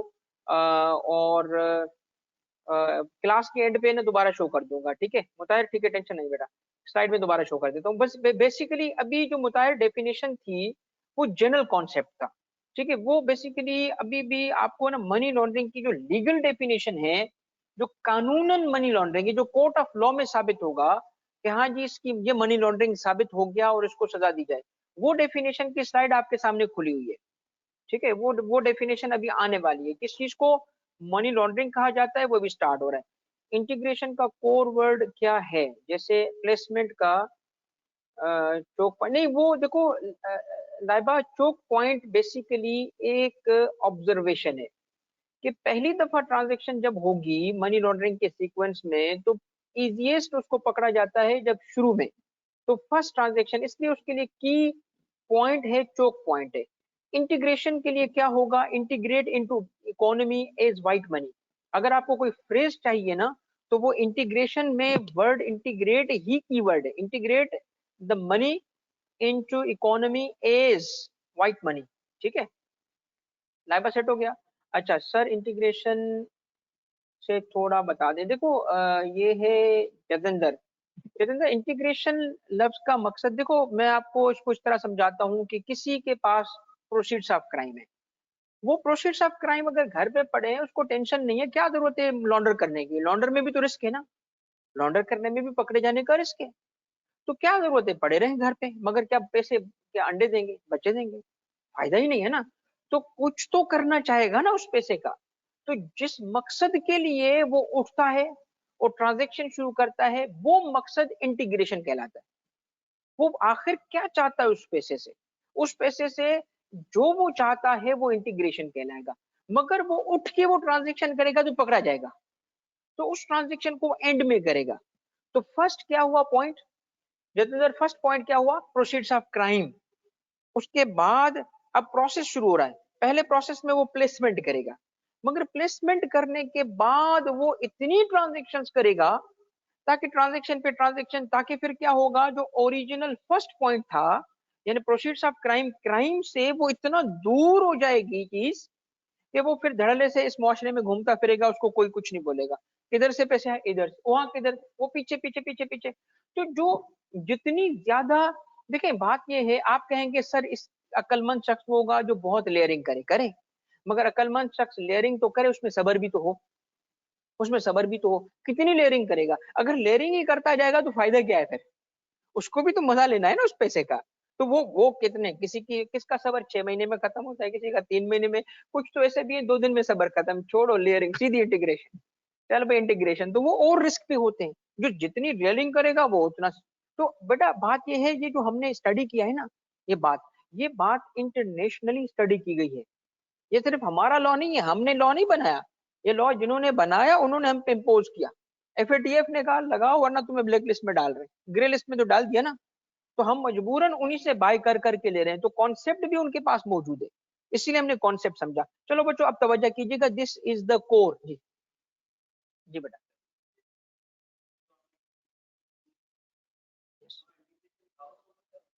नहीं, इंटीग्रेशन होगा जो हाउस, अगर हाउस की जगह बिजनेस रख दो कि जी मैंने फैक्ट्री लगानी है, तो सीधी उठ के फैक्ट्री थोड़ी लगाएगा, वो कुछ और फिर घर लेगा, फिर घर लेगा, फिर प्लॉट बेचेगा, फिर वो लोन लेगा, फिर बैंक से लोन लेगा, फिर वो बाहर पैसे भेजेगा। मतलब असल चीज देखो ना, क्राइम और असल मकसद में वो डिस्टेंस क्रिएट कर देगा। यहाँ असल मकसद घर लेना इसलिए था क्योंकि वो ऑब्जेक्टिव था। अच्छा, ऑब्जेक्टिव उसका फैक्ट्री कर दो तो फिर कुछ और ट्रांजेक्शन्स करेगा। सीधे पैसे क्राइम, देखो ना, क्राइम और उस इंटीग्रेशन असल मकसद में जितना डिस्टेंस उतना सेफ। समझ आ गई बात? Combating financing of terrorism. बेटा रितेश समझाता हूँ बेटा। जी जी बेटा, good question, good question, good question. एक बहुत जबरदस्त सवाल आया कि सर पाकिस्तान बने हुए तो इतने साल हो गए, 2010। बेटा दुनिया भर में मैं आपको बताता हूँ, ये सिर्फ पाकिस्तान नहीं सो रहा था, दुनिया ही सो रही थी। Money laundering is a very new offence. दुनिया भर में मनी लॉन्ड्रिंग पे जो सख्ती हुई, या मनी लॉन्ड्रिंग के कवानीन बने, वो 9/11 के बाद बने। क्योंकि 9/11 के बाद जो फाइनेंस देखा गया, जो टेररिस्ट थे ना, वो फाइनेंशियल इंस्टीट्यूशन यूज करते हैं मनी को ट्रांसफर करने में। फाइनेंस टेररिज्म को नहीं रोक रहा, ये लॉ टेररिज्म नहीं रोक रहा, वो एंटी टेररिज्म एक दूसरा है, ये लॉ उसकी फाइनेंसिंग को रोक रहा है। ठीक है, फाइनेंसिंग कैसे रोकेगा ये लॉ? देखो, फाइनेंसिंग इस तरह रोकेगा कि जब किसी टेररिस्ट ऑर्गेनाइजेशंस भी तो पैसा ट्रांसफर करती है ना, क्या ट्रांजैक्शन करके ट्रांसफर करती है, वो भी तो लॉन्ड्री कर रही होती है, तो लिंक की है दोनों चीजें आपस में। ठीक है बेटा। सर आपकी एग्जाम्पल में इंटीग्रेशन का मीन्स फैक्ट्री में पैसा लगाना, ये फिर घर पे पैसे लगाना अगर नहीं। देखिए मोमिना बेटा, इस तरह था कि ये इंटीग्रेशन ना उस क्रिमिनल पे डिपेंड करता है। क्रिमिनल उस पैसे को वाइट करके अल्टीमेटली क्या हासिल करना चाहता है। क्राइम मास्टर गोगो ने कहा घर बनाऊंगा, तो उसकी इंटीग्रेशन घर बनाना हुई। अगर वो कोई इंटीग्रेशन इसलिए क्राइम करने के बाद उसके पास पैसे आए और उसमें वो बिजनेस करना चाहता है, बेटा कभी भी वो बिजनेस में सीधा पैसा नहीं लगाएगा, वो पकड़ा जाएगा। तो वो दूसरी ट्रांजेक्शन, इसका मतलब है कि integration person to person vary करेगी, केस टू केस वेरी करेगी। ठीक है बेटा, ओके। चले बेटा, अब तवज्जो कीजिएगा, मैं आपको जैसे ओरिएंटेशन सेशंस में भी बता रहा था कि कुछ कोर ऑफ द लॉ होगा। मेरी चंद चीजें बेटा बड़ी इंपॉर्टेंट है, मैं आपको कोर बताऊंगा, आप फौरी से उस पर तवज्जो करोगे, उसको रिवाइज भी अच्छा करोगे। मैं बताता जाऊंगा दिस इज द कोर, इसको पकड़ लो। और जब प्रैक्टिस करवाऊंगा तो भी बताऊंगा कि बेटा इसको पकड़ लो, ये कोर आ रहा है। इस लॉ का सबसे इंपॉर्टेंट एरिया ये है, इसको समझो। A person shall be guilty of money laundering. क्या बन रहा है, ये क्या बन रहा है बताओ, एक लफ्ज इस्तेमाल करना पड़ेगा। इस सेक्शन के थ्रू एक एक्टिविटी क्या बन रही है, ऑफेंस बन रही है। दिस इज द सेक्शन जिसने उसको क्रिमिनलाइज कर दिया है। क्रिमिनलाइज क्या है, हम अगर कहेंगे ना कि जी मनी लॉन्ड्रिंग का क्राइम कहां लिखा है, कहेंगे हम एएमएल एक्ट में, उसमें कहां लिखा है, क्या बोलेंगे, बोलो सेक्शन 3। नोट कर लो, section 3, offence of money laundering, section 3। अब आपको डेफिनेशन की जरूरत नहीं है जो मैंने पहले बताई थी, ये है डेफिनेशन जिसके तहत मनी लॉन्ड्रिंग को ऑफेंस बनाया गया। और कोर्ट ऑफ लॉ में यह साबित करना पड़ेगा कि ये मनी लॉन्ड्रिंग है या नहीं है। यानी इसका मतलब है ये स्कोप तय करेगा मनी लॉन्ड्रिंग किसको कहते हैं। सबसे पहले मनी लॉन्ड्रिंग को मैं थोड़ी सी वजाहत करूंगा, फिर सिंगल स्लाइड में जमा कर दूंगा, तो टेंशन नहीं लीजिएगा, आपको समरी की स्लाइड्स मिलती रहेंगी। इसकी 4 केसेस हैं, 4 डिफरेंट केसेस हैं जिसमें मनी लॉन्ड्रिंग आती है। सबसे पहली ट्रांजैक्शन आती है क्लॉज ए में, केस ए जिसको मैंने बोला हुआ है। अगर कोई बंदा क्या कर रहा है, क्या कर रहा है, अक्वायर कर रहा है, स्लाइड नजर आ रही है, क्लियर है, अक्वायर कर रहा है। अक्वायर करना, लफ्ज पे नोट करो, अक्वायर किया, कन्वर्ट करना। आपको बहुत ही सटल वे में ये बात लॉ बता रहा है, अक्वायर करना और कन्वर्ट। कन्वर्ट करने का क्या, किस चीज को कन्वर्ट किया जा रहा है वो बात की बात है। मैं आपको एक मिसाल देता हूँ, प्रॉपर्टी को कन्वर्ट करना। कन्वर्ट करने का मतलब क्या है जी, पैसे थे, कैश था, मैंने क्या बना दिया, क्या बना दिया, डीडी बना दिया, डिमांड ड्राफ्ट। कन्वर्जन हुई कि नहीं हुई? अच्छा जी, मैंने क्या किया जी, मेरे पास कैश था, उस कैश से मैंने प्रॉपर्टी में कन्वर्ट कर दिया, शेयर्स में। तो बजाते खुद, गौर से सुनना, मनी लॉन्ड्रिंग के ऑफेंस में अगर साबित हो जाए, ये साबित नहीं हो पाया क्योंकि एविडेंस नहीं दे, बताओ क्रिमिनल एविडेंस छोड़ता जाएगा, रिकॉर्डिंग करता जाएगा, सेल्फी बनाएगा, ये देखो क्राइम के पैसे, ये देखो वीडियो, हाँ जी क्राइम, तो साबित हो जाए, कौन साबित करेगा? तो कोर्ट ऑफ लॉ में 2 किस्म के एविडेंस होते हैं, कन्फेशन, हाँ जी मैंने किया, सडनली खौफे खुदा आ गया, पता नहीं क्या होगा इसको। और दूसरा तरीकेकार क्या है, एविडेंस सरकमस्टेंशियल। सरकमस्टेंशियल जी, हम गए, इसके हाथ में खून लगा हुआ था, इसके हाथ में गन पाउडर था, ये क्या है, एविडेंस है। वो बोल रहे नहीं नहीं नहीं मैंने नहीं किया मर्डर। भाई तो तेरे हाथ में गन पाउडर कहां से आया, गन चलाई ना, फायर किया ना। ठीक है, वो बैलिस्टिक क्या करती है, उस बुलेट को मैच करती है, इस गन से चला कि नहीं चला, एविडेंस कलेक्शन। तो एविडेंस कलेक्शन अक्वायर करने पे नहीं हुआ, जो भी चीज उस पर साबित नहीं हो सका, मगर ये साबित हुआ कि ये फला जगह जाके इसने कन्वर्जन किया था, बैंक ने इसका नाम लिखा हुआ है, ये आया हमारे पास, इसने पैसे दिए, ये इसने डीडी बनाया, कन्वर्जन साबित हुई, हुई। तो सुनना, कन्वर्जन बजाते खुद ऑफेंस बन गया। अब ये साबित नहीं हो पा रहा, ये भी साबित नहीं हो कि क्राइम हुआ कि नहीं हुआ दादा, उसको छोड़ दो, क्योंकि वो अलग ऑफेंस है, ये अलग ऑफेंस है। वो क्राइम का अलग कानून है, क्रिमिनल प्रोसीजर, वहां जाके उसको पीपीसी में, पाकिस्तान पिनल कोड में उसको सजा दी जाएगी, वो यहां नहीं है। अब ये भी आगे चल के क्लेरिफाई होगा कि मनी लॉन्ड्रिंग के ऑफेंस साबित करने के लिए लाजमी नहीं है कि असल क्राइम साबित हुआ हो और उसमें सजा आ चुकी हो। क्रिमिनल ये भी नहीं बोल सकता पहले मुझे मर्डर के लिए ट्रायल पे लगा दो, पहले मुझे आप किडनैपिंग पे लगा दो, इनसाइडर ट्रेडिंग की सजा दे दो, ताकि मैं फिर बाद में आके मनी लॉन्ड्रिंग को देखूंगा। नहीं नहीं नहीं, ये स्टैंड अलोन है, वो भी होगा तेरे साथ, पहले ये होगा। ठीक है, तीसरी चीज क्या है मेरे बच्चों, क्या है, पजेस। वो बंदा देखिए इसमें क्या हो रहा है, अब एक क्रिमिनल है, ठीक है, ऐसा क्रिमिनल जिसके पास एक एरिया में ना जी 2000 गज का घर, 2000 गज का बंगला है। अच्छा जी, माशाल्लाह बारिश है, सुबह को आजान होती है तो पहला बंदा होता है जो मस्जिद की तरफ जा रहा होता है। मगर ये साबित हो जाए कि वो पैसे मनी लॉन्ड्रिंग के से पैसे साबित हो गया। अब इस वक्त उसके पास एक प्रॉपर्टी है, पजेस कर रहा है। क्या साबित हुआ, क्या वो क्राइम साबित हुआ, नो। क्या पैसे का इनिशियल अक्वायर करना साबित हुआ, नो। मगर क्या साबित हो रहा है, आज के दिन क्या उसके पोजीशन में वो प्रॉपर्टी है। ये एक्ट क्या बन गया, ये एक्ट में मनी लॉन्ड्रिंग हो गया, ये एक्ट मनी लॉन्ड्रिंग हो गया भाई। देखो सामने आपके। तीसरा क्या है, क्या करे वो बंदा, यूज करे या क्या करे, उसको ट्रांसफर करे। कितने हैं, काउंट कर लो, 5, 1 2 3 4 5 क्लॉज में 5 एक्ट्स हैं, एक्ट्स। किस चीज को अक्वायर कर रहा है, कन्वर्ट कर रहा है, पजेस यूज कर रहा है, किसको जी, किसको मेरे बच्चों, किसको, प्रॉपर्टी को। कौन सी प्रॉपर्टी भाई, प्रॉपर्टी अक्वायर कर रहा है ना, प्रॉपर्टी कन्वर्ट कर रहा है। प्रॉपर्टी क्या है उसकी भी वजाहत आएगी, मूवेबल इमूवेबल प्रॉपर्टी। ठीक है, पजेस करना, यूज करना, ट्रांसफर करना, किस चीज को, प्रॉपर्टी को। कौन सी प्रॉपर्टी, कौन सी प्रॉपर्टी, वो भी आ रहा है। मगर ये कन्वर्जन, ये अक्वायर, ये पजेस, ये प्रॉपर्टी के साथ होना, ये वो करते वक्त क्या हो रहा है, नोइंग और हैविंग रीजन टू बिलीव। ये बात आपको थोड़ा सा आगे चल के बताऊंगा कि ऑफेंस के दो एलिमेंट होते हैं, ऑफेंस के दो एलिमेंट होते हैं, एक तो क्राइम का एक्ट और दूसरा इंटेंशन, नॉलेज। उसको पता है कि ये जो पैसे हैं ये कहां से आए हैं, ये पैसे क्राइम के प्रोसीड से।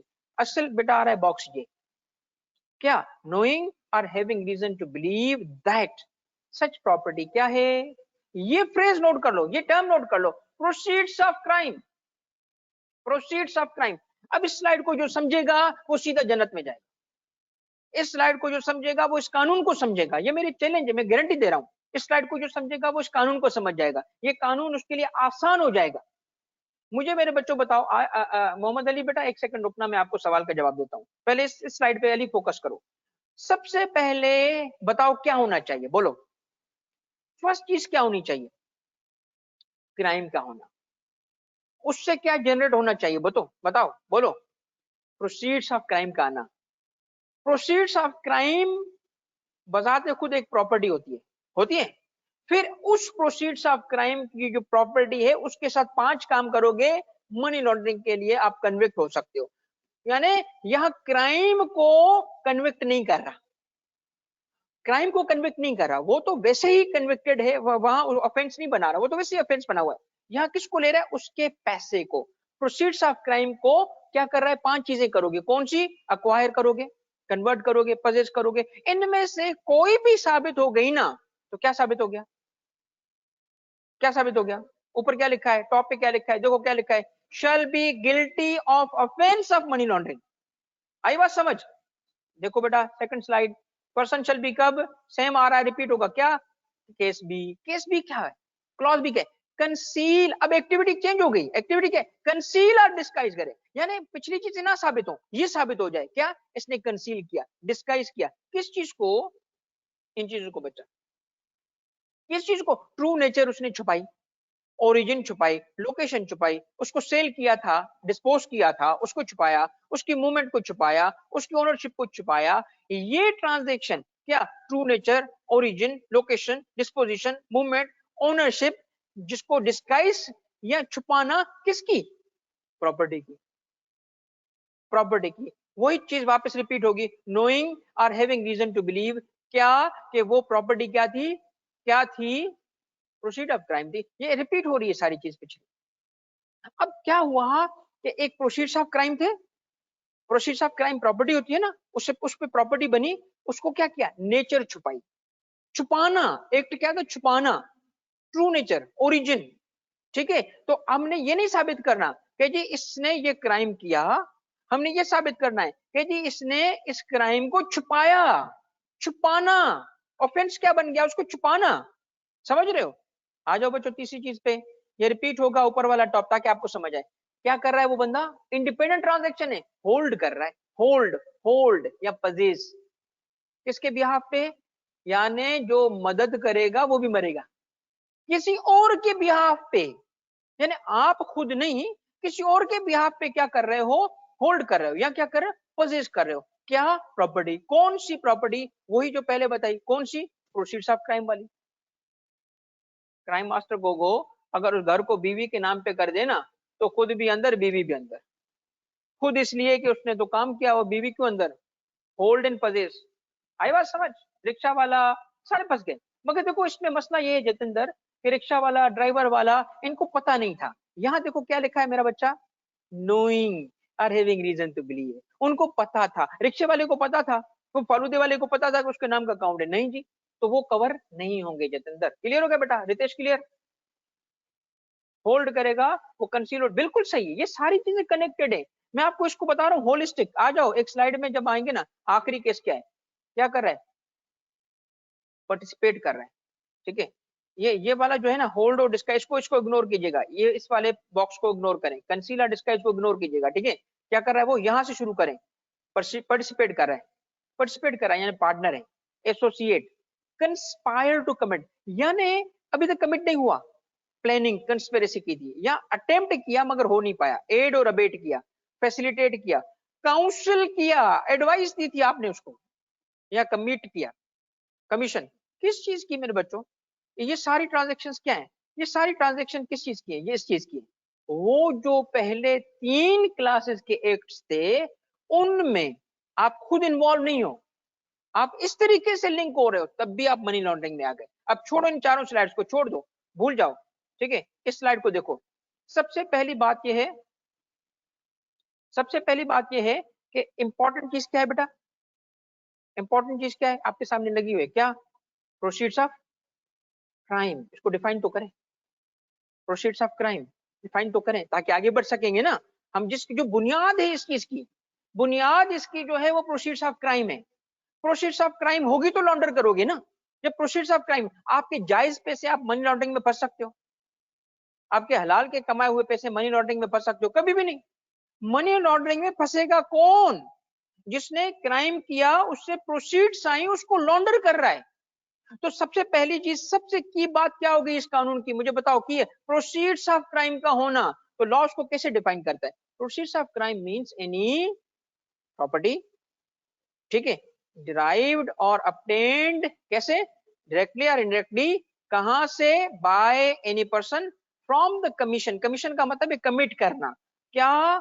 ये आ गया आपका एक बड़ा इंपॉर्टेंट एरिया, बड़ा इंपॉर्टेंट एरिया है बेटा। मैं 10 मिनट दूंगा, ठीक है, आगे 10 मिनट दूंगा ताकि मैं आपको कुछ एरिया कवर करा सकूं। किस चीज का? ये है, आ गई दो चीज, ये है असल चीज। इसका मतलब है यहाँ पहला बॉक्स और आखिरी 2 बॉक्स बड़े इंपॉर्टेंट है। पहला बॉक्स और आखिरी 2। पहला बॉक्स में क्या लिखा है? Proceeds of crime. Proceeds of crime क्या है? प्रोसीड्स ऑफ क्राइम किसी प्रॉपर्टी को कहते हैं जो कहां से? डायरेक्ट इनडायरेक्टली आए, बाय पर्सन। कहां से? कहां से? प्रीडिकेट ऑफेंस से। यानी क्राइम को स्पेसिफाई कर दिया उसने। क्राइम कौन सा? कौन सा क्राइम? कहा प्रीडिकेट ऑफेंस। मैं बताता हूं इसकी वजह। या कौन सा ऑफेंस? Foreign serious offence. इसका मतलब है अब आपको 2 चीजें समझनी पड़ेंगी। कोई भी चीज प्रोसीड्स ऑफ क्राइम हो नहीं सकती जब तक कि वो 2 चीजों से ना आए। और वो 2 चीजें कौन सी हैं? बोलो, 2 चीजें कौन सी हैं? प्रीडिकेट ऑफेंस या, अब देखते हैं कि प्रीडिकेट ऑफेंस किसको कहते हैं। अच्छा, पहले तो हम प्रॉपर्टी को डिफाइन कर लें ताकि फिर आगे बढ़ सके। प्रॉपर्टी, क्योंकि बार बार प्रॉपर्टी का जिक्र हो रहा है। ये देखिए, प्रॉपर्टी मींस प्रॉपर्टी और एसेट। ये लॉ की डेफिनेशन है भाई, इसी एएमएल एक्ट की डेफिनेशन। मींस प्रॉपर्टी और asset of any description, whether corporeal or incorporeal, movable, immovable, tangible, intangible, includes deeds, instruments, interest, including cash, monetary instruments, यानी हर चीज। Everything that can be termed is a property is property. ठीक है, फिर property involve in money laundering की definition है कि regardless of who holds और has the property proceeds of crime, property derived और obtained directly or indirectly from the offense, कौन सा, money laundering, and property used or intended to be used in commission of the offense of the money laundering, यानी वो property जो crime से बनी या वो प्रॉपर्टी जो उसमें यूज हुई। भाई देखो, एक बंदा है, उसने एक गाड़ी यूज की, वो पैसे लेके जाने में, तो गाड़ी यूज हुई, गाड़ी यूज हुई ना, तो क्या हुआ उस सूरत में, वो भी उसमें इन्वॉल्व हो जाएगी प्रॉपर्टी में।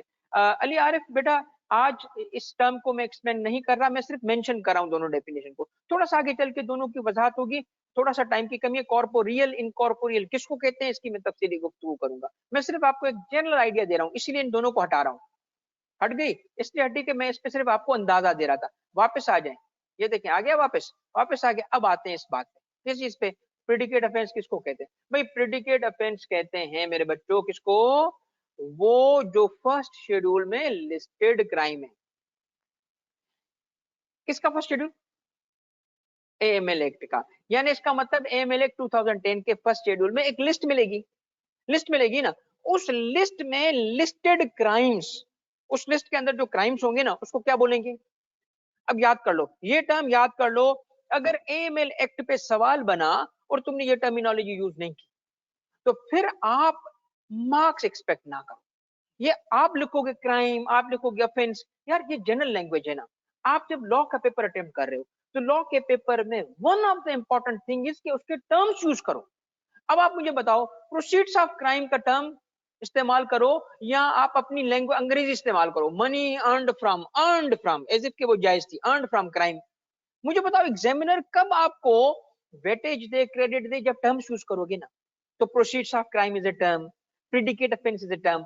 इसका मतलब क्या हुआ, सुनिएगा, इसका मतलब ये है, अब सिंपल अल्फाज में कहते हैं, प्रोसीड्स ऑफ क्राइम वो पैसे हैं या वो प्रॉपर्टी है जो कहां से आई, क्राइम की उस लिस्ट से आई, उस क्राइम को करने से आई जो कहां गिवन है, फर्स्ट शेड्यूल में गिवन है। अब देखें, ये इसलिए लिखा था, और उसको क्या कहते हैं, प्रीडिकेट ऑफेंस कहते हैं। प्रीडिकेट ऑफेंस का क्या मतलब हुआ, जो फर्स्ट शेड्यूल में लिस्टेड क्राइम होंगे।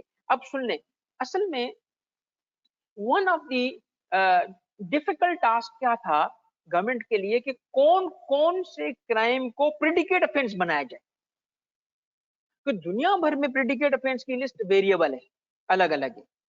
तो हमारे मुल्क में पहले जो क्राइम थे, उनमें 2016 तक, ये कौन सा है लिख लो, 2016 तक टैक्स एवेजन उस लिस्ट में नहीं था। 2016 से पहले लिस्ट में टैक्स एवेजन नहीं था, 2016 में इसको शामिल किया गया। ठीक है, अब सोचो क्यों गवर्नमेंट को फैसला क्या करना है कि मनी लॉन्डर के लिए ऑफेंस तो है, मुख्तलिफ ऑफेंसेस है। अब आप मुझे बताएं, क्या उस लिस्ट में जो लिस्ट है, वो हम पढ़ेंगे, उस लिस्ट पे आएंगे। आज इतना सुन लो कि उस लिस्ट में तकरीबन हर वो क्राइम आज आ चुका है जिससे पैसे बनते। मगर मैं आपसे अंदाजा लेना चाहता हूँ, क्या उसमें मर्डर होगा, क्या उसमें चोरी होगी, क्या उसमें डाका होगा, क्या उसमें स्मगलिंग होगी, होगी कि नहीं होगी, होगी। वो सारे के सारे वो क्राइम, तो प्रेडिकेट ऑफेंस की लिस्ट तुमने याद नहीं करनी। बोलो क्यों याद नहीं करनी, यहाँ तो ओपन बुक होता है ना। ओपन बुक इसलिए होता है ना कि ओपन बुक, यार ओपन बुक को समझ लेना यार, अल्लाह के बाद ओपन बुक का मतलब ये नहीं खुला होगा और सदियां मिलेंगी और हम ढूंढ ढूंढ के लिखेंगे, ऐसा नहीं होगा। यहाँ आके लिस्ट याद करने की जरूरत नहीं, आप बार बार लिस्ट को देख रहे हैं, आपको डाउट होगा, खोल के देख लोगे, ये ओपन बुक है। ओपन बुक का मतलब कतई ये नहीं है कि खोल के जवाब लिख सकोगे, नहीं लिख सकोगे। ठीक है, तो आपने यहाँ लिस्ट याद नहीं करनी, वो देखी हुई होगी, वो हम आएंगे तो उसको हम देखेंगे। ठीक है, अभी प्रेडिकेट ऑफेंस को डिफाइन करो, क्या means an offence specified where, first schedule. दूसरा क्या है, फॉरेन सीरियस ऑफेंस। अब समझिएगा, फॉरेन सीरियस ऑफेंस क्या है, फॉरेन सीरियस ऑफेंस कहते हैं मेरे बच्चों उस ऑफेंस को, ये सेकंड है, जो पाकिस्तानी कानून की खिलाफ वर्जी नहीं है, जो पाकिस्तान में हुआ भी नहीं, वो ऑफेंस जो पाकिस्तान से बाहर हुआ और उस मुल्क के कानून की खिलाफ वर्जी थी जिस में मुल्क में वो हुआ। मसलन एक बंदे ने अमेरिका में, सपोज करते हैं यूएस में, यूके में, यूरोप में, ऑस्ट्रेलिया में क्या किया, एक चोरी की, उससे उसको पैसे मिले, वो पाकिस्तान भाग आया। अब वो पैसे किधर है? पाकिस्तान में। बंदा किधर है? पाकिस्तान में। उसको वहां दूसरे मुल्क ने क्या किया? पाकिस्तान को बताया। क्या बताया? आपके पास फला बंदा आया हुआ है, इस बंदे ने हमारे मुल्क में मनी लॉन्ड्रिंग की हुई है। तुम्हारे मुल्क में जो पैसे लेके आए ना, और वहां पे बड़े बड़े प्लाजा बना लिए इसने, वो बड़ा शरीफ बिजनेसमैन बना हुआ है, वो हकीकत में यहाँ का चोर है। अब क्या होगा? सुनिएगा। अगेंस्ट क्या हुआ? Means an offence. Number one क्या? ऑफेंस। कौन सा? अगेंस्ट दी क्या? Against the law of foreign state. अब जो डबल अंडरलाइन किया ना मैंने, बड़ा इंपॉर्टेंट टर्म अंडरलाइन किया है, डबल अंडरलाइन कर दिया। कौन सा? वो ऑफेंस हमने साबित नहीं करना, पाकिस्तान ने साबित नहीं करना उस बंदे को अरेस्ट करते वक्त। पाकिस्तान सिर्फ क्या बोलेगा? उसको अरेस्ट करेगा, पाकिस्तान में ट्रायल होगा उसका, मनी लॉन्ड्रिंग एक्ट उसको ऑफेंस बना रहा है, उसको यहां सजा दी जाएगी। मगर अब वो बंदा कहता है यार तुम लोग कमाल करते हो, पहले साबित तो करोगे अमेरिका में मैंने चोरी की। हम क्या बोलेंगे? हमें साबित नहीं करना। क्यों? लीगल रिक्वायरमेंट क्या है? हमारे पास एक सर्टिफिकेट आया है उस स्टेट का, उस गवर्नमेंट का, जहां उसका सर्टिफिकेट काफी है कानूनन।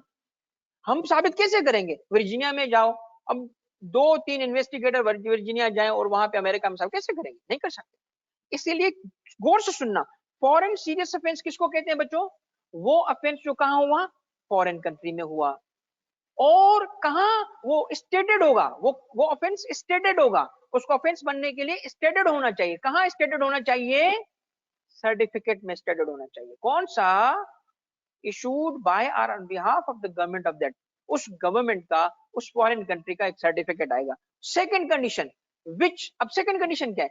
विच हेड इट, हेड का मतलब क्या? इफ है, had it occurred in Pakistan would have constituted a predicate offense। बात समझ आई? कि ना सिर्फ ये कि सर्टिफिकेट में लिखा हुआ आया कि इसने हमारे मुल्क में मनी लॉन्ड्रिंग का ऑफेंस किया है, बल्कि अगर वो ऑफेंस जो उसने किया, प्रेडिकेट ऑफेंस जो उसने किया उस मुल्क में किया, जैसे उसने चोरी की, तो हमें सिर्फ ये नहीं देखना सर्टिफिकेट में लिखा है चलो भाई इसको अगेंस्ट केस फाइल करो, नहीं, एक और चीज भी चेक करनी है। दो चीजें, एक तो सर्टिफिकेट में लिखा हो कि उस मुल्क में उसने वो ऑफेंस किया है, दूसरा क्या कि ये वही ऑफेंस होना चाहिए जो अगर पाकिस्तान में होता तो कहां कवर होता? प्रेडिकेट ऑफेंस बनता। अब ये क्यों लिखा है? क्योंकि हर मुल्क की प्रेडिकेट ऑफेंस की लिस्ट अलग अलग है। अब मेरा एक केस सुनो, देखिए एक बंदा है जिसने क्या किया, जिसने ऑस्ट्रेलिया में एक क्राइम किया, उसे पैसे मिले, ठीक है, वो पैसे जनरेट हुए, पाकिस्तान भाग आया, पाकिस्तान में वो मौजूद है, ऑस्ट्रेलियन गवर्नमेंट ने एक हमें क्या भेजा? सर्टिफिकेट भेजा, कहा जी ये इसने क्राइम किया है। अब इसने, पाकिस्तानी गवर्नमेंट पहले क्या करेगी? उस सर्टिफिकेट को उठाया, पहला काम क्या करना है उसने? बताओ, पहला काम क्या करना है? उस सर्टिफिकेट में बताए हुए ऑफेंस को चेक करना है। कहां चेक करना है? कहां चेक करना है? एएमएल एक्ट के किसको? शेड्यूल 1 को, वहां वो है कि नहीं है? अगर है तो उसने ऑफेंस पाकिस्तान के हिसाब से कर लिया। अच्छा वहां नहीं था, ऑस्ट्रेलियन गवर्नमेंट ने जो सर्टिफिकेट भेजा उनके मुल्क में वो प्रेडिकेट ऑफेंस है, पाकिस्तान में प्रेडिकेट ऑफेंस वो नहीं है। बताओ क्या करेंगे? ऐसे बंदे के खिलाफ पाकिस्तान में केस फाइल नहीं हो सकता। पाकिस्तान में केस फाइल होने के लिए ये जरूरी है कि ना सिर्फ वो ऑफेंस कमिट बाहर करके आए और उस हुकूमत का सर्टिफिकेट आए, बल्कि ये भी होना लाजमी है कि वो पाकिस्तान में भी वही ऑफेंस क्या बना हुआ है? प्रेडिकेट ऑफेंस बना हुआ। तब जाके, अब मैं मिसाल देता हूँ, इसकी मिसाल सुनिएगा जो ऑस्ट्रेलियन गवर्नमेंट की दे रहा था। 2012 2013 में पाकिस्तान में टैक्स इवेजन प्रेडिकेट ऑफेंस नहीं था, 16 में बना ना। अब मैं केस दे रहा हूं आपको 12 का। 12 में क्या था? ऑस्ट्रेलियन गवर्नमेंट ने लिखा इस बंदे ने हमारे यहाँ टैक्स इवेजन किया है, सर्टिफिकेट में लिख के भेजा। क्या ये बंदा पाकिस्तान में ट्राई हो सकता है under money AML act for money laundering? ये ऑफेंस हो सकता है? नहीं। क्यों? क्योंकि पाकिस्तान में वो प्रेडिकेट ऑफेंस, समझता, समरी बनाओ बेटा, समरी बनाओ, 3 लफ्ज कनेक्ट करो। कौन से? बताओ 3 लफ्ज कौन से कनेक्ट करोगे? प्रोसीड्स ऑफ क्राइम किससे कनेक्ट करोगे? प्रेडिकेट ऑफेंस, और किससे कनेक्ट करोगे? Foreign serious offence. समझ आ गई बात? ये स्लाइड कवर हो गई बेटा, कवर हो गई ये बात। ये सारी चीजें मैं बता चुका हूं आपको जो अभी ये लिंक हो रहे हैं, ठीक है बेटा। अब ये की स्लाइड है, समरी स्लाइड आ गई, समरी स्लाइड आ गई। देखिएगा पहली बात, प्रेडिकेट ऑफेंस होना चाहिए। प्रेडिकेट ऑफेंस किसको कहते हैं? बोलो भाई। एएमएल के शेड्यूल 1 में लिस्टेड क्राइम को कहते हैं, ऑफेंस को कहते हैं। क्लियर हो ना मेरे बच्चों? सेकंड, एफएसओ किसको कहते हैं? फॉरेन सीरियस ऑफेंस किसको कहते हैं? जिसमें दो चीजें हों, कौन सी? बाहर के मुल्क में ऑफेंस हुआ हो और उसकी स्टेट ने सर्टिफिकेट में उसको मेंशन किया हो, और पाकिस्तान में भी वो प्रेडिकेट ऑफेंस बनता हो। इन दोनों से जनरेट होती है प्रॉपर्टी। आई बात समझ? यार ऐसे समझा रहा हूं, बिलीव भी कोई नहीं समझाएगा। ये मैंने कहानियां बनाई है यार, ऐसा लाइफ आसान हुई है ना आपकी। मैं आपको चैलेंज करता हूं, मेरे से पढ़ने के बाद मेरे खोलो, ना समझ आई ना बेटा आके मेरा गला पकड़, सर आपको पढ़ाना ही नहीं आता। यार जान मारी है सब्जेक्ट पे मैंने इसलिए इसको ना कॉर्पोरेट लॉ नहीं कॉर्पोरेट लव बोला। इतनी एक एक डिब्बा बनाने पे मेहनत हुई, कॉन्सेप्ट बनाए ना। आपको समझ आ रही है मेरी बात? अब पहली बात क्या है देखो, पहली क्या होना चाहिए, समझ आई? प्रेडिकेट ऑफेंस कहां ढूंढेंगे उसको? शेड्यूल। दूसरा क्या है, कहां ढूंढेंगे उसको? दो जगह, दो जगह, पहले सर्टिफिकेट फिर शेड्यूल। उसके बाद इससे क्या जनरेट हुआ होगा? प्रॉपर्टी। अब सुनो मेरे बच्चों, सुनना, इस प्रॉपर्टी को, इस क्या करना, इस प्रॉपर्टी को क्या करना, या क्या करना, या क्या करना, या क्या करना। देख रहे हो? बोलो भाई, बोलो बोलो बोलो बोलो, समझ आ रहा है? ये है मनी लॉन्ड्रिंग, ये है मनी लॉन्ड्रिंग। आ गए भाई? सारा समरी हो गई? हाँ भाई ऑनलाइन वाले बताओ मेरे बच्चों, आई समझ? इसको क्या बोलते हैं? Money laundering. ये है आपके सामने पूरी मनी लॉन्ड्रिंग की स्लाइड। अब आप एक चीज, सारे बच्चे, मेरी आवाज ठीक है भाई? ऑनलाइन वाले बच्चे आवाज और स्लाइड ठीक है? कंफर्म कर लो। अब मेरे बच्चे सुनो, ये जो पहला था क्लॉज ए, ये था क्लॉज ए, ये बी, ये बी, ये सी आ गया, ये था डी, आखिरी चीज ये। देखो इसमें आखिर में आके क्या लिखा है, ये लिखा है पार्टिसिपेट करेगा, एसोसिएट करेगा, कंस्पायर करेगा। आखिर में ये सारी चीजें लिखने के बाद काउंसिल करेगा। भाई ये सारी चीजें क्या, पार्टिसिपेट किसमें करूं, एसोसिएट या कंस्पायर करूं, एड अबेट करूं, फैसिलिटेट करूं, काउंसिल करूं, किसको? स्पेसिफाइड एक्ट को। कौन से स्पेसिफाइड एक्ट? ये वाला जो पोर्शन है ये समझने का, ये राइट साइड समझने की बात है। बाकी तो सीधे सीधे सीधे एक्ट है ना, खुद अक्वायर करो, खुद कन्वर्ट करो, किसी के बिहाफ पे होल्ड करो, पजेस करो, डिस्गाइज करो, ये क्लियर है? इसको समझो। ये सारे क्या है, ये एड एंड अबेट क्या है, ये एड एंड अबेट क्या है? ये एड एंड अबेट बच्चा ये है कि आपने कुछ स्पेसिफाइड एक्ट्स में इनमें से कुछ भी किया हो। स्पेसिफाइड एक्ट्स कौन से, स्पेसिफाइड एक्ट्स कौन से हैं जिसमें आपने इनमें से कुछ भी किया, वो स्पेसिफाइड एक्ट्स ये है। हाँ भाई मेरे बच्चों, हाँ भाई, बहुत बहुत शुक्रिया यार, बहुत बच्चों को तो मजा आ गया। लव यू मोर बेटा, लव यू मोर। इंशाल्लाह बेटा डिसअपॉइंट नहीं करूंगा। मेरी कमिटमेंट बेटा 1000% है इस सब्जेक्ट के साथ, ठीक है ना? 1000% इंशाल्लाह। मुझे बताओ भाई, आगे समझ? अब राइट साइड पे सुनो बेटा, मैंने कहा था कनेक्शन बनेंगे, बन गए कनेक्शन। आप इसको टेक्स्ट में पढ़ा पढ़ा के ना मेरी भी जान चली जाती है, आपकी भी चली जाती है। टेक्स्ट के थ्रू थोड़ी समझ आएगा, ये तो नई नई टेक्निक लाया हूं मैं। राइट साइड पे देखो, जो राइट साइड की बात कही ना, कि इन 13 में से किसी में भी तुम क्या करोगे? बोलो बच्चों, पार्टिसिपेट करेंगे, एसोसिएट करेंगे, तो खुद क्या बन जाओगे? मनी लॉन्ड्रर बन जाओगे। तुम बोलोगे सर मैं, अब देखो एक चार्टर्ड अकाउंटेंट आपसे एडवाइस लेने आएंगे लोग, आएंगे ना, आपको वेल्थ मैनेजमेंट करने के लिए आएंगे, इतने करोड़ रुपए हैं बताएं क्या करूं, तो पहले उससे पूछ लेना आए कहां से। आई ऐसे नहीं कि तुम हाँ यहाँ लगाओ, यहाँ लगाओ, यहाँ लगाओ, वो पता चले तुम खुद उसके साथ इन्वॉल्व हो गए। समझ रहे? अब देखो स्पेसिफाइड, मगर 13 ऑफेंस, जो 13 एक्टिविटीज जिसको ऑफेंस बनाया गया, उसके अलावा राइट साइड वाले भी तो ऑफेंस है कि नहीं है? है कि नहीं राइट साइड वाले? बोलो। तो ये देखो मेरा बच्चों, इसको भी काउंट करेंगे। तो कोई मुझे बताएगा एएमएल एक्ट के तहत कितनी एक्टिविटीज को मनी लॉन्ड्रिंग बोला गया? 21 एक्टिविटीज, 21 एक्टिविटीज, 21 एक्टिविटीज बन चुकी हैं क्या? इनमें से एक भी कोर्ट ऑफ लॉ में साबित हो गई ना, तो वो offence of money laundering commit कर चुका है। इतना सख्त कानून है, समझ रहे हो? एक भी हो गई उसके लिए सजाएं। ये है हमारा सेक्शन 3। सेक्शन 3 जब मैं आपको टेक्स्ट में दिखाऊंगा डर जाओगे।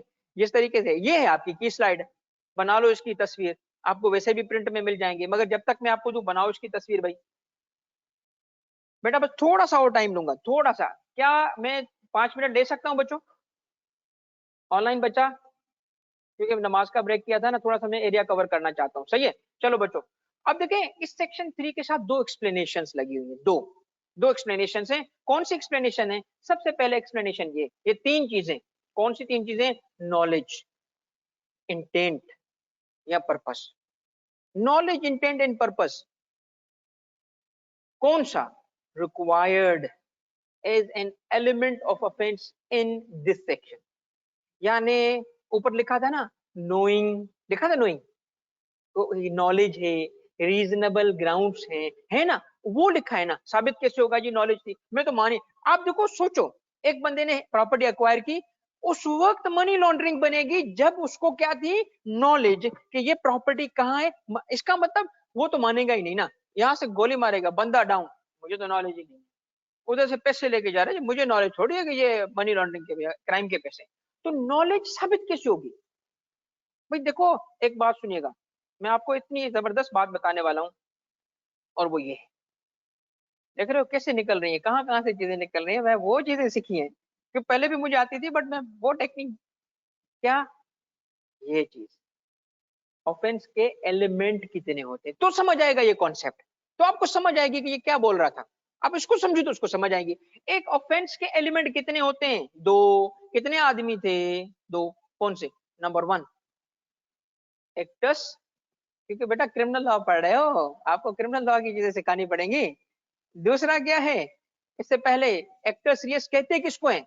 Actors reus is Latin for guilty act, is the criminal act itself that was the result of voluntary body movement. आप देखो, एक्टर्स रियस किसको है जी? मर्डर किया, तो वो नहीं होता, आता है हमारा जो है एएसपी सीआईडी में, उसका नाम क्या है? प्रद्युमन। तो वो 35 साल तक एएसपी रहा।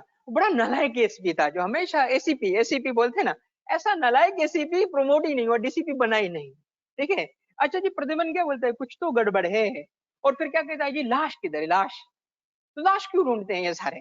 अच्छा, मैं, मेरी बेटी छोटी थी ना, तो एक दफा ऐसे सीआईडी चला, उसको बड़ा अच्छा लगा, वो देखिए यार, देखिए यार। वो उसके एक दिन पता है क्या करती है? एक दिन वो टॉर्च उठा के कहती है, पापा लाश किधर है? लाश मैंने कहा बंद करो सीआईडी यार ये, तो ये जो लाश को ढूंढते हैं ना, ये एक्टस रियस है।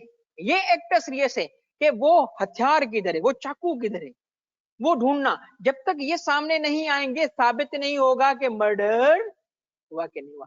बताओ, एक्टस रियस किसको कहते हैं? The act itself, the act of crime. वो एक्ट भाई देखें, हम कहते हैं इशारा फैसल पे खुदा ना खास्ता जी क्या हुआ? हादसा हुआ। क्या जी? वो एक्सीडेंट हुआ। पता चले एक्सीडेंट ही नहीं हुआ, थाने में जाके एक रिपोर्ट लिखवाते हैं, जी फला बंदे ने मुझे थप्पड़ मारा। जी कहाँ मारा? साबित तो करो ना पहले। उसको कहते हैं एक्टस रियस। दूसरी बात सुन लो मेरे बच्चों, दूसरा एलिमेंट क्या है? मेंजरिया। अब सुनना, आपको जो एक्सप्लेनेशन देख रहे हो ना ऊपर लिखी थी, कानून ने तो एक लफ्ज लिख दिया, मैं तुम्हें ऐसे ही पढ़ा के गुम नहीं करूंगा, समझाऊंगा। ये सुन लो मेरी बात, ये है असल चीज। क्या? An act does not make a person guilty unless there is a mind which is also guilty, which means कि क्राइम के लिए लाजमी क्या है कि क्रिमिनल एक्ट भी किया जाए और इंटेंट ऑफ एक्ट भी हो, नॉलेज भी हो। इसका मतलब समझते हो? सुनो, मैं आपको एक केस बताता हूं जिसमें एक बंदे ने मर्डर किया, ये रियल केस है। अमेरिका में एक बंदे ने एक मर्डर किया, और उस बंदे को जब इंटेरोगेट किया गया ना, उसने सारी तफसील बता दी। मैंने इसको यहाँ लेके गया, फिर मैंने ये मारा, फिर ये मारा। उसके बाद उससे पूछा कि तुम्हें गिल्टी फील हो? बिल्कुल भी नहीं हो रहा। तो वो हैरान हो गया, इतना पागल, खुद को बचा ही नहीं रहा बंदा। उन्होंने जब उसकी मेडिकल एग्जामिनेशन की, साइकोलॉजिस्ट ने कहा वो पागल है। वो पागल था, वो उस वक्त जो था इंसेन था। हेल्ड पता है क्या किया कोर्ट ने? मर्डर हेल्ड ही नहीं किया। उसको क्या हेल्ड हुआ? जूरी ने कहा मर्डर वाज नॉट कमिटेड। क्यों? He was not in his senses. इसका मतलब है मर्डर करने के लिए 2 चीजें चाहिए। साबित ऑफेंस, कानून में साबित ऑफेंस कब होता है बताओ? जब 2 चीजें मौजूद होंगी, एक्ट और इंटेंशन, एक्ट और नॉलेज कि मैं कर रहा हूं। समझ रहे? एक्ट और इंटेंशन। एक्ट को क्या बोलते हैं? बोलो, एक्ट को क्या बोलते हैं? एक्टस रियस। इंटेंशन को क्या बोलते हैं? मेंसरिया। मेंसरिया क्या है? Latin for guilty mind, intention to commit crime, knowledge. और अब जब ऑफेंस के लिए एक क्या साबित करना पड़ेगा बताओ? एक्ट। दूसरा क्या? तो मनी लॉन्ड्रिंग पे भी वो बात आ गई। आपकी एक्सप्लेनेशन अब पढ़ो, क्या बोल रहे हैं? कहता है कि जो रिक्वायरमेंट है ऑफेंस ऑफ मनी लॉन्ड्रिंग साबित करने के लिए, उसके लिए कानूनन 2 चीजें चाहिए थी। एक एक्टस रियस चाहिए था, वो तो ट्रांजैक्शन से पता चल जाएगा। दूसरा मेंजरिया चाहिए था। तो मेंजरिया के लिए क्या रिक्वायर्ड है? मेंजरिया के लिए क्या रिक्वायर्ड है? मेंजरिया के लिए क्या रिक्वायर्ड है? मेंजरिया के लिए रिक्वायर्ड है क्या? सुनिएगा, इसके लिए पॉइंट लिख लीजिएगा, इस स्लाइड पे एक पॉइंट मैंने रखा हुआ है, वो पॉइंट सुन लो। क्या required is an element of offence in this section, कैसे साबित होगा? लिख लो ये बात, आपको लिखने के लिए मैंने बात रोकी हुई है ये बात। क्या कि कानून शहादत ऑर्डर के मुताबिक वो साबित होगा। भाई देखो ना, अब आपका एएमएल एक्ट आपको नहीं बताएगा, आपको एएमएल एक्ट ये नहीं बताएगा कि नॉलेज कैसे साबित होगी, इंटेंट कैसे साबित होगी, पर्पस कैसे साबित होगा, ये नहीं पता। इसका मतलब मेंजरिया साबित करने के लिए हमें कोर्ट ऑफ लॉ में कहां से हेल्प लेनी पड़ेगी? बोलो कहां से? कानून शहादत जो पाकिस्तान का है ना, एविडेंस एक्ट, कानूनी शहादत ऑर्डर कहलाता है, उससे हेल्प लेनी पड़ेगी। बात समझ आएगी एक्सप्लेनेशन नंबर 1 की? ठीक है। अब बेटा एक चीज चलें, ये बस मैं शो कर देता हूं आपको जल्दी। मैं अगली जो है वो दफा एक्सप्लेन करूंगा, आपको सिर्फ शो कर देता हूं। ठीक है, ये देख लो ताकि आपकी बात आज मुकम्मल, यहाँ के मैंने स्टॉप करना था, यहाँ के मैंने स्टॉप करना है। ये आपके सामने मैंने सारी स्लाइड खोल दी, जिसको देखो whoever commits the offense of money laundering। मैं यहाँ से वापस अगली क्लास में रिज्यूम करूंगा। क्या होगा? उसकी 3 सजाएं, सजा डिफरेंट वे में। क्या? सबसे पहले रिगरस इम्प्रिजनमेंट। रिगरस का मतलब क्या है? चक्की पीसिंग, एनपीसिंग। सुना है चक्की पीसिंग? उससे काम लिया जाएगा। रिगरस कितनी? 1 साल से कम नहीं हो सकती, 1 साल से कम तो 1 साल होगी, और अप टू कितना जा सकती है? 10 साल। 10 साल से ऊपर नहीं होगा, अप टू 10 साल। इनके दरमियान depending upon the quantum severity, बाकी चीजों को देखते हुए कोर्ट ऑफ लॉ उसको इम्प्रिजनमेंट हुए कितने साल की? अब जज की मर्जी, 7 साल, 10 साल, कितने साल सजा दे? 1 साल, 8 महीने सजा नहीं हो सकती। मनी लॉन्ड्रिंग या एमएल के ऑफेंस की सजा अगर एग्जामिनर आपको बताएगी 5 साल है, क्या ये मुमकिन है? मुमकिन है। अच्छा जी 9 साल है, क्या मुमकिन है? मुमकिन है जी। अच्छा 5 महीने हो सकती है? नहीं जी। अच्छा क्या 15 साल हो सकती है? नहीं जी। आप समझ आ गया? पहले क्या है? Rigorous imprisonment. दूसरी फाइन, उसको साथ में फाइन भी लगेगा, लायबल टू फाइन होगा। यार पहले पता है क्या लिखा था? इतने मीगर अमाउंट थे, फिर हमें पता है कि कहां से वो आए? बड़े बड़े जो हमारे पीरो मुर्शिद है ना, कौन है? एफएटीएफ वाले। उन्होंने जब देखा कहता है अच्छा ये से मनी लॉन्ड्रिंग रोकोगे तुम, इतनी सजाओं से, बढ़ाओ सजाएं अपनी।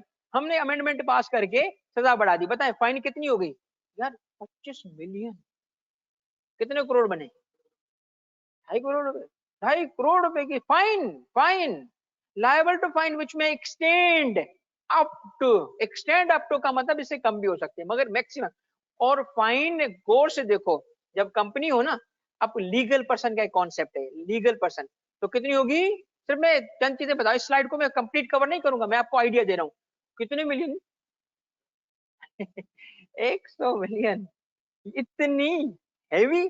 आखिर में राइट साइड में ये सब भी होगा तेरे साथ, मगर कालिया एक और चीज भी होगी तेरे साथ। वो जो मनी लॉन्ड्रिंग से तुमने प्रॉपर्टी बनाई है ना, वो भी छीनी जाएगी। फोर फीचर ऑफ प्रॉपर्टी भी होगा। अच्छा अगर वो प्रॉपर्टी गोल कर चुके हो तो सिमिलर वैल्यू की कोई और प्रॉपर्टी जो व्हाइट पैसे से बनाई थी तुमने, वो तुमसे छीनी जाएगी। समझ रहे हो? अच्छा जी उसने मनी लॉन्ड्रिंग से हीरे बनाए थे, वहां तक एजेंसी पहुंच गई, हीरे थे कितने? गुम। अब कहेंगे कितने के वैल्यू थे, उसको उतना घर परचेस से ले लो, करस्पॉन्डिंग वैल्यू। समझ आई? बस इस चीज को समझ आओ मेरे बच्चों, कि जब मनी लॉन्ड्रिंग के लिए हमने चीजें पढ़ी, ठीक है, तो हमें क्या क्या पता चला? आज हमें क्या पता चला, हमने क्या चीजें सीखी? थोड़ा सा एक क्विक रिव्यू करते हैं बच्चा, फिर आपके जो सवालात होंगे मुझसे पूछ लीजिएगा। सबसे पहले तो हमने एक जनरल कॉन्सेप्ट स्टडी किया। अच्छा जिस बच्चे ने मुझे कहा था ना सर वो स्लाइड, बेटा ये देखो, ये जनरल कॉन्सेप्ट की स्लाइड है, आप इसकी भी पिक्चर ले लो। ठीक है, जिसने कहा था ये जनरल कॉन्सेप्ट वाली है, ये जनरल कॉन्सेप्ट है बेटा, इसकी भी आप पिक्चर लेना चाहें ले लें। यहाँ आप बेटा बिल्कुल बिल्कुल, इसकी मैं पिक्चर शेयर मुख्तलिफ फॉर्म में शेयर करूंगा। ठीक है, पीडीएफ शेयर कर दूंगा ग्रुप के अंदर, टेंशन ना ले। शेयर करूंगा बेटा, बिल्कुल शेयर करूंगा। अली ये है ही बेटा आप लोगों के लिए, मैंने अपने लिए नहीं, ये जहेज में नहीं लेके जाऊंगा मैं। ठीक है, क्लियर हो गए बच्चों? ये आपने ले लिया। अच्छा जनरल कॉन्सेप्ट हमें क्या पढ़ा हमने? पहली बात ये है कि क्राइम बुनियाद है इस लॉ की। क्राइम बुनियाद है। क्राइम से ये वेरियस क्राइम है, क्या निकलता है? पैसा। उसको क्या किया जाता है? लॉन्डर। लॉन्डर क्यों किया जाता है वो मैंने आपको शो किया, क्यों लॉन्डर किया जाता है। ठीक है, फिर मैंने आपका उसकी मॉडल पे आया, किस तरीके से लॉन्डर होता है। पहले मैंने बताया कि क्राइम से पैसे आते हैं, फिर मैंने आपको बताया कि जी वो क्यों लॉन्डर होते हैं। अब मैं बता रहा हूँ कैसे लॉन्डर होते हैं, ऐसे लॉन्डर होते हैं, प्लेसमेंट, लेयरिंग और इंटीग्रेशन, उसकी मैंने वजाहत की। और उसके बाद में आ गया लॉ पे, ताकि जनरल कॉन्सेप्ट कवर हो गया। प्रीएम्बल बताया 3 पर्पस के लिए। सेक्शन 3 मैंने आपको बताया कि किस चीज को मनी लॉन्ड्रिंग कहा गया है, और उसके बाद हमने उसकी सजाएं देख ली। सेट है बच्चा? पहले तो बताएं बेटा, समझ आया? हाँ जी मेरे बच्चों, सवालात? जी बेटा।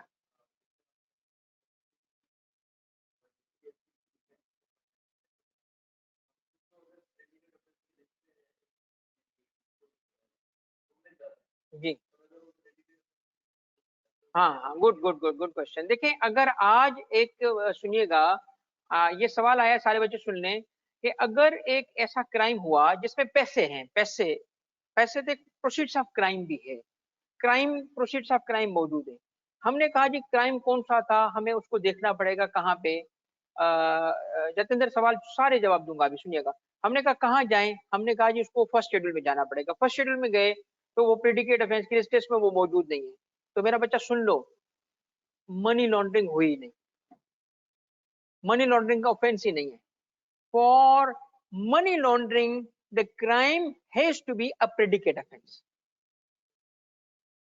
हाँ हाँ हाँ, अब वो लिस्ट इतनी बढ़ा दी ना, पहले तो चंद एक थे ना, शुरू शुरू में जब मनी लॉन्ड्रिंग आ रहा था ना, तो थोड़ा सा था, अब बढ़ाते गए। अब आप उसमें ढूंढोगे सब मिल जाएगा, वक्त के साथ बढ़ाते बढ़ाते बढ़ाते इतनी बढ़ गई है लिस्ट कि उसमें अब बढ़ाई जा रही है गवर्नमेंट, बढ़ाई। देखो वजह ये थी कि एक झटके से अगर हर चीज को मनी लॉन्ड्रिंग कर दे तो सारे क्रिमिनल्स बन जाते हैं।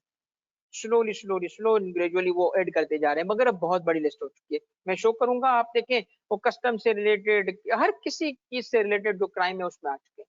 अबेट का मतलब होता है जतिंदर हेल्प करना, हेल्प करना, असिस्ट करना। एड एंड अबेट इस्तेमाल होता है मिलके असिस्ट करने को। नेक्स्ट क्लास में अफेंस एलिमेंट समझा दीजिएगा। उस्मान बिल्कुल बेटा, लिस्ट स्लोली भी इंक्रीज होगी। कौन सी जतिंदर लिस्ट, ये जो आप बात कर रहे हैं इसकी, प्रेडिकेट ऑफेंस की लिस्ट की बात करें? प्रेडिकेट ऑफेंस की जो लिस्ट है वो इस वक्त काफी बढ़ चुकी है। जब आप अगली एक आध क्लास में देखोगे ना, तो आपको अंदाजा हो जाएगा कि कोई चीज बची नहीं है अब तो। ठीक है, अब तो तकरीबन सारे कवर हो गए। चलो भाई, कैसा रहा भाई? मैंने थोड़ा सा टाइम ज्यादा ले लिया, मगर कुछ एरिया मैंने कवर कर लिया। इंशाल्लाह अगली क्लास में हम इसका कोर कवर कर लेंगे। 2 क्लास में आपका कोर कवर होगा। और फिर जब ये लॉ, मैं एक सबको बताना चाहता हूँ, जो मेरा बच्चा मुझे इस वक्त लाइव सुन रहा है या रिकॉर्डिंग में सुनेगा, सुन लो बेटा, इस लॉ को पास करना है ना, तो मैं आपको बता रहा हूँ, आप मिलके मेरे से काम करो। ठीक है, हम मिलके काम करेंगे। मैं इस लॉ को कंप्लीट करने के बाद, पूरी बात, before moving to any other law, मैं आपको इस पे प्रैक्टिस करवाऊंगा, मैं आपको इसकी ड्राफ्टिंग सिखवाऊंगा। पहले तो बताऊंगा एक सेशन के थ्रू कि लॉ अप्लाई कैसे होता है। देखो हर बंदा बात करता है लॉ अप्लाई, लॉ अप्लाई, सिखाता कोई नहीं है। ठीक है ना? अगर मैं ना सिखाऊं, मुझे पकड़ लो, मैं आपको सिखाऊंगा, आपकी कॉपीज में रख के सिखाऊंगा। देखो बात क्या है, लॉ अप्लाई करने के लिए पहले मैं बताऊंगा नहीं, डेमोन्स्ट्रेट करना पड़ेगा ना। सवाल ये था, एक मैं वीडियो जो मैंने आज लगाई थी इसमें एडमिन ने, तो उसमें भी मैंने बात की है, उसको देख लो। वो है प्रमोशनल नेचर की, बट उसके अंदर मैंने बात बड़ी पते की है। मैंने पहले भी करता रहा हूँ, आप मुझे हर दफा सुनोगे कि आपके लेवल पे आके जो सवाल बनेगा, उसमें सबसे पहला स्टेप होगा क्वेश्चन के अंदर लीगल इशू को समझना। What is the issue?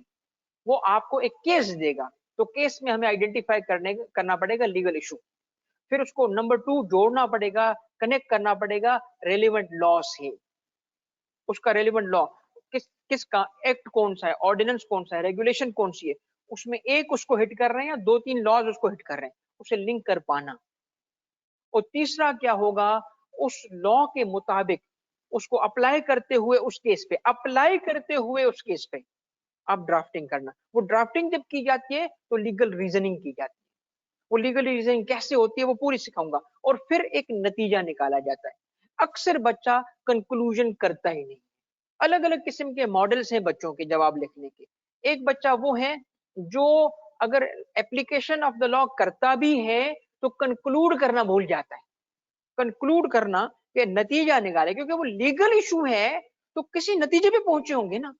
वो इस डर के मारे कि कहीं मेरा फैसला गलत ना हो, फैसला ही नहीं देता, तो मार्क्स लूज कर जाता है। तो ये आपको सिखाऊंगा कि कंक्लूड कैसे करेंगे। मगर जब देखो जबानी मैं आपसे बातें तो नहीं कर सकता ना, कोई लीगल क्वेश्चन तो हो ना मेरे सामने, पहले लीगल क्वेश्चन हो और आपकी ड्राफ्टिंग हो तो बातें बनेगी ना। आपकी ड्राफ्टिंग हो, मेरा लीगल क्वेश्चन हो, फिर मिलके इस चीज को समझेंगे। तो वो वाले सेशंस में आपको पता चलेगा कि पेपर पास कैसे होगा। चंद चीजें हैं, मैंने मुझे लग रहा है बेटा बड़ी जो मेहनत की, तो इसके जो जिसको कहते हैं ना सीक्रेट, इसका मैंने ढूंढ लिया। इस सब्जेक्ट का सीक्रेट मुझे मिल गया है। अब मुझे बच्चों के लिए क्या करना है, पास कराने के लिए वो सीक्रेट को अप्लाई करना है। मैंने 4 से स्लाइड्स पे अप्लाई किया आपके सामने, आपके सामने। आप बस एक चीज देख लो, क्योंकि मैं चाहता हूं कि मेरी टेक्निक समझोगे ना तो फायदे में रहोगे बेटा। अगर फायदे में, इसलिए तो जिस तरीके से मैं पढ़ा रहा हूँ आप और मैं एक पेज पे होने चाहिए, ठीक है। आपको और मुझे सेम पेज पे रहना पड़ेगा, ठीक है। और सेम पेज पे होंगे तो इंशाल्लाह आपको चीजें बेहतर समझ आ जाएंगी। सिर्फ एक चीज देख लो कि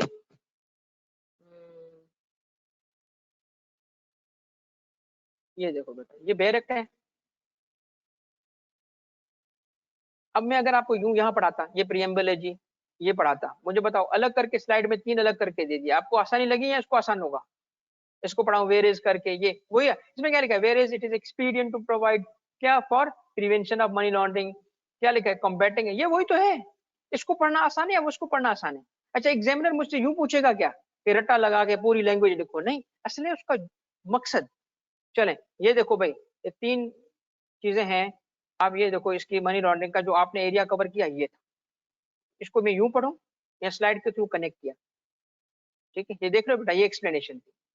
दूसरी एक्सप्लेनेशन आएगी, फिर हमने इसकी पनिशमेंट की बात की। तो आप, मुझे पता है ये चीज रियलाइज हुई कि ये टेक्स्ट पढ़ूं उसमें टाइम लगा, एक्सप्लेन करूं उसमें टाइम लगा, तुम समझो उसमें टाइम लगेगा, और रिवाइज किस चीज को करोगे? इसको रिवाइज करोगे। आई बात समझ? तो पहले मेरी यह बात समझो सारे, ये बात समझो। ये मैंने एक इसका सीक्रेट ढूंढ लिया है कि इसको नेरो करने के लिए, आसान करने के लिए, इंटरेस्टिंग करने के लिए फ्लो चार्ट्स, कनेक्शंस, सारा लॉ इसी तरह पढ़ाऊंगा। सारा, सिर्फ ये टॉपिक नहीं। ये ना समझना कि सर को सिर्फ मनी लॉन्ड्रिंग आता है। अलहमदा सर को सारे लॉज आते हैं, वरना मैं आता ही नहीं। और टाइम की जहां तक बात है बेटा, 1000% कमिटमेंट है, मैं आपको बोल रहा हूँ, बिल्कुल 1000। आप टाइम देखिएगा मैं कितना। और दूसरी चीज इसके बाद क्या होगी, जो सेकंड राज है। सेकंड राज क्या है? सेकंड राज ये है कि यार, जब सवाल बनता है एक एक लीगल क्वेश्चन, तो जवाब जो होता है वो लॉ क्यों बच्चा रिप्रोड्यूस करता है? तो मल्टीपल टाइप के और जो होते हैं फॉर्मेट्स बच्चे जो लिखते हैं बताऊंगा, और उसको ठीक करवाऊंगा। सेट हो गया बच्चों? कोई फर्दर सवाल है? सर आप नोट्स प्रोवाइड करेंगे? लाइबा, ये जो स्लाइड्स हैं यही आपको प्रिंटेड फॉर्म में विथ मार्जिन, जिसमें जगह होगी लिखने की, मिल जाएंगी, ताकि फिर आप अपने नोट्स बना सको। सेपरेट नोट्स की बिल्कुल जरूरत नहीं है आपको, यही नोट्स हैं जो आपको पेपर पास कराएंगे। ठीक हो गया? और बेटे बच्चों, suspicious transaction report study material क्या होगा, कौन सी बुक्स होंगी? अब्दुल गनी, 2। पहली मेरी बुक, यानी ये स्लाइड्स वाली, दूसरी बेयर एक्ट। बेयर एक्ट इसलिए यूज करेंगे कि ओपन बुक एग्जाम है, उसमें यूज करना सीखना होगा, ठीक है। 2 चीजें, इसके अलावा कोई बुक की जरूरत नहीं है तुम्हें। और जो आपको जो क्वेश्चंस होंगे, क्वेश्चंस आईकेप के अब तक के सारे क्वेश्चंस, इंडियन जो इंस्टीट्यूट है उसके सारे क्वेश्चंस, और इसके अलावा मेरे अपने बनाए हुए क्वेश्चंस होंगे, उसकी प्रैक्टिस होगी, वो आपको मैं खुद प्रोवाइड करूंगा, ठीक है। डायरेक्ट अभी नहीं लेना है, क्योंकि अभी लॉ अमेंड होगा, अभी लेना फजूल है, ठीक है। फिर आपको चेंज करना पड़ेगा। How can we get your book? बेटा बख्तावर, अभी ये जो स्लाइड्स हैं मैं इसको ग्रुप में शेयर करूंगा। अभी फॉर द टाइम बिंग आप इसको सॉफ्ट पे देख लो। थोड़े से टाइम के बाद ये, क्योंकि पूरा प्रोसेस गुजर जाए, रजिस्ट्रेशन का प्रोसेस, क्योंकि हमें प्रिंट करवानी पड़ेगी बख्तावर, तो हमें खुद नहीं पता कि कितनी प्रिंट कराएं, ठीक है। हम एक्स्ट्रा भी और कम भी नहीं करना चाहते, पता चले बच्चों को मिल ही ना पाए। तो थोड़ा सा प्रोसेस हो जाए, कुछ कुछ दिन का सब्र कर लो बख्तावर, फिर आपको प्रिंटेड फॉर्म में मिल जाएगी। और जो बच्चे आउट ऑफ कराची के हैं, कराची वाला तो आईआईटी जाके खुद ले लेगा, आउट ऑफ कराची वाले को कोरियर के थ्रू दे दी जाएंगे। जो बच्चे खास तौर पे पंजाब साइड से, उनके लिए 2 चीजें आखिरी बस बता दूं। नंबर 1, क्योंकि इस पे सवाल आ रहा था, नंबर 1, एक्सेस कब तक होगा लेक्चर्स का? जब तक आपका एग्जाम नहीं होता तब तक आपको एक्सेस है। आपके एग्जाम की डेट तक एक्सेस है, वो चाहे 1.5 साल बाद हो, चाहे 2 साल बाद हो। नंबर 2, सेकंड सवाल क्या रहा था, कितने डिवाइसेस पे एक्सेस होगा? बेटा 2 डिवाइसेस पे एक्सेस होगा। 2 डिवाइसेस, एक नहीं 2 डिवाइस। आप मोबाइल पे भी आप एक्सेस ले सकते हो, और आप अपने लैपटॉप पे भी एक्सेस ले सकते हो। 2 डिवाइस का एक्सेस होगा और आपको अप टू द एग्जाम होगा। कोई चार्जेस फर्दर नहीं होंगी कि जी अगर आपने एक अटेम्प्ट के बाद कोई फर्दर जो फर्स्ट इनिशियल चार्जेस है दैट्स इट, इसके अलावा और कोई फी नहीं है। No hidden charges apply. Free में देंगे स्लाइड्स। रितेश बेटा इस तरह है, अगर तुम्हें चाहिए तो बेटा 2 दूंगा, ठीक है। इससे मैंने ना कुछ कमाना नहीं है स्लाइड से, ठीक है। प्रिंटिंग की कॉस्ट जो होगी वो ले लेंगे, जितनी बनी प्रिंटिंग की कॉस्ट, और अगर जरूरत पड़ी ज्यादा बननी तो मैं उसको सब्सिडाइज कर दूंगा, ठीक है। कुछ ज्यादा ऑब्वियस सी बात है बेटा, आप आपके लिए कोशिश करेंगे कि आसानी पैदा करें। सर इसके बाद आने वाले बेचेस का भी एक्सेस होगा। अली देखो बात यह है कि इसके बाद आने वाले बेचेस के एक्सेस में दो, पहले तो देखिए पढ़ाऊंगा कैसे, आपको जरूरत ही नहीं पड़ेगी बाद में आने वाले बेचेस की। इसकी वजह ये, अच्छा तुम्हें चाहिए दे दूंगा, टेंशन ना लो, मुझे टेंशन नहीं है, मैं सिर्फ तुम्हारे फायदे की बात कर रहा हूँ कि जब मैं आपको पढ़ाऊंगा कुछ तो जैसे लाइव पढ़ा रहा हूँ, कुछ ऐसे लॉज होंगे जो लाइव पढ़ाएंगे, कुछ ऐसे होंगे रिकॉर्डेड। तो लॉ सेम है, रिकॉर्डिंग सेम होगी, आपको जरूरत ही नहीं होगी उन नए बेचेस में आने के लिए, आप अपने बेच से ही चलोगे। मगर एक बात सब सुन लो कि अगर लॉ चेंज हुआ तो क्या होगा जी, उसका हम आपको फौरी से पढ़ाएंगे, चाहे वो कोई भी टाइम हो। और सेकंड चीज क्या होगी, सेकंड ये कि बेटा जब आप एक अरसे तक खुद पढ़ोगे, उसके बाद पेपर में जाओगे तो पूरे के पूरे लॉ की रिवीजन हम करवाएंगे, ठीक है। मेरे हिस्से की रिवीजन में टोटल करवा दूंगा, ये टेंशन नहीं लेना, ठीक है। कोई एक सेशन रखेंगे, वो देखेंगे कि 2 दिन चला 10 दिन चला, मगर एक आपको रिवीजन क्रैश कोर्स करवा देंगे, जो जो बच्चा रजिस्टर्ड होगा उसके लिए फ्री होगा, सेट है। देखिए अब बात यह है कि चेंजेस आने के अब बहुत कम चांस है। सब्सटेंशियल चेंज जो आनी थी आ चुकी, कंपनीज एक्ट में अच्छी खासी चेंजेस आ गई, बहुत एएमएल एक्ट पूरा अपसाइड डाउन हो गया। अब मैं एक्सपेक्ट नहीं कर रहा कि कोई मेजर चेंजेस होंगी, हल्की फुल्की चेंजेस होंगी तो हम उसको कोई बिग डील नहीं है, it's not a big deal. तो इसीलिए इसको बेटा इसके बख्तावर अभी नेगेटिव नहीं सोचो। मैं तो इसका मैं जवाब भी नहीं दूंगा, मैं ये समझता हूँ पहले अटेम्प्ट में पास करेंगे, पहले टाइम में पास, उसका हम आगे नहीं सोचेंगे, मैं बात भी नहीं करूंगा। उसके बाद क्या होगा बेटा, कुछ नहीं होगा, अल्लाह बेहतर करेगा। मैं तो कहता हूँ आप सुकून से बैठो, ठीक है। उसके बाद अवेलेबिलिटी क्या होगी, उसके बाद की अवेलेबिलिटी की बात बाद में करेंगे, सेट वक्त अभी पास होने का सोचो बेटा, अभी कुछ और नहीं सोचो, फेल नहीं होंगे पास होंगे, सेट है। चलो बच्चों खुश रहो, इंशाल्लाह अगली क्लास में आपसे मुलाकात होती है। Thank you very much.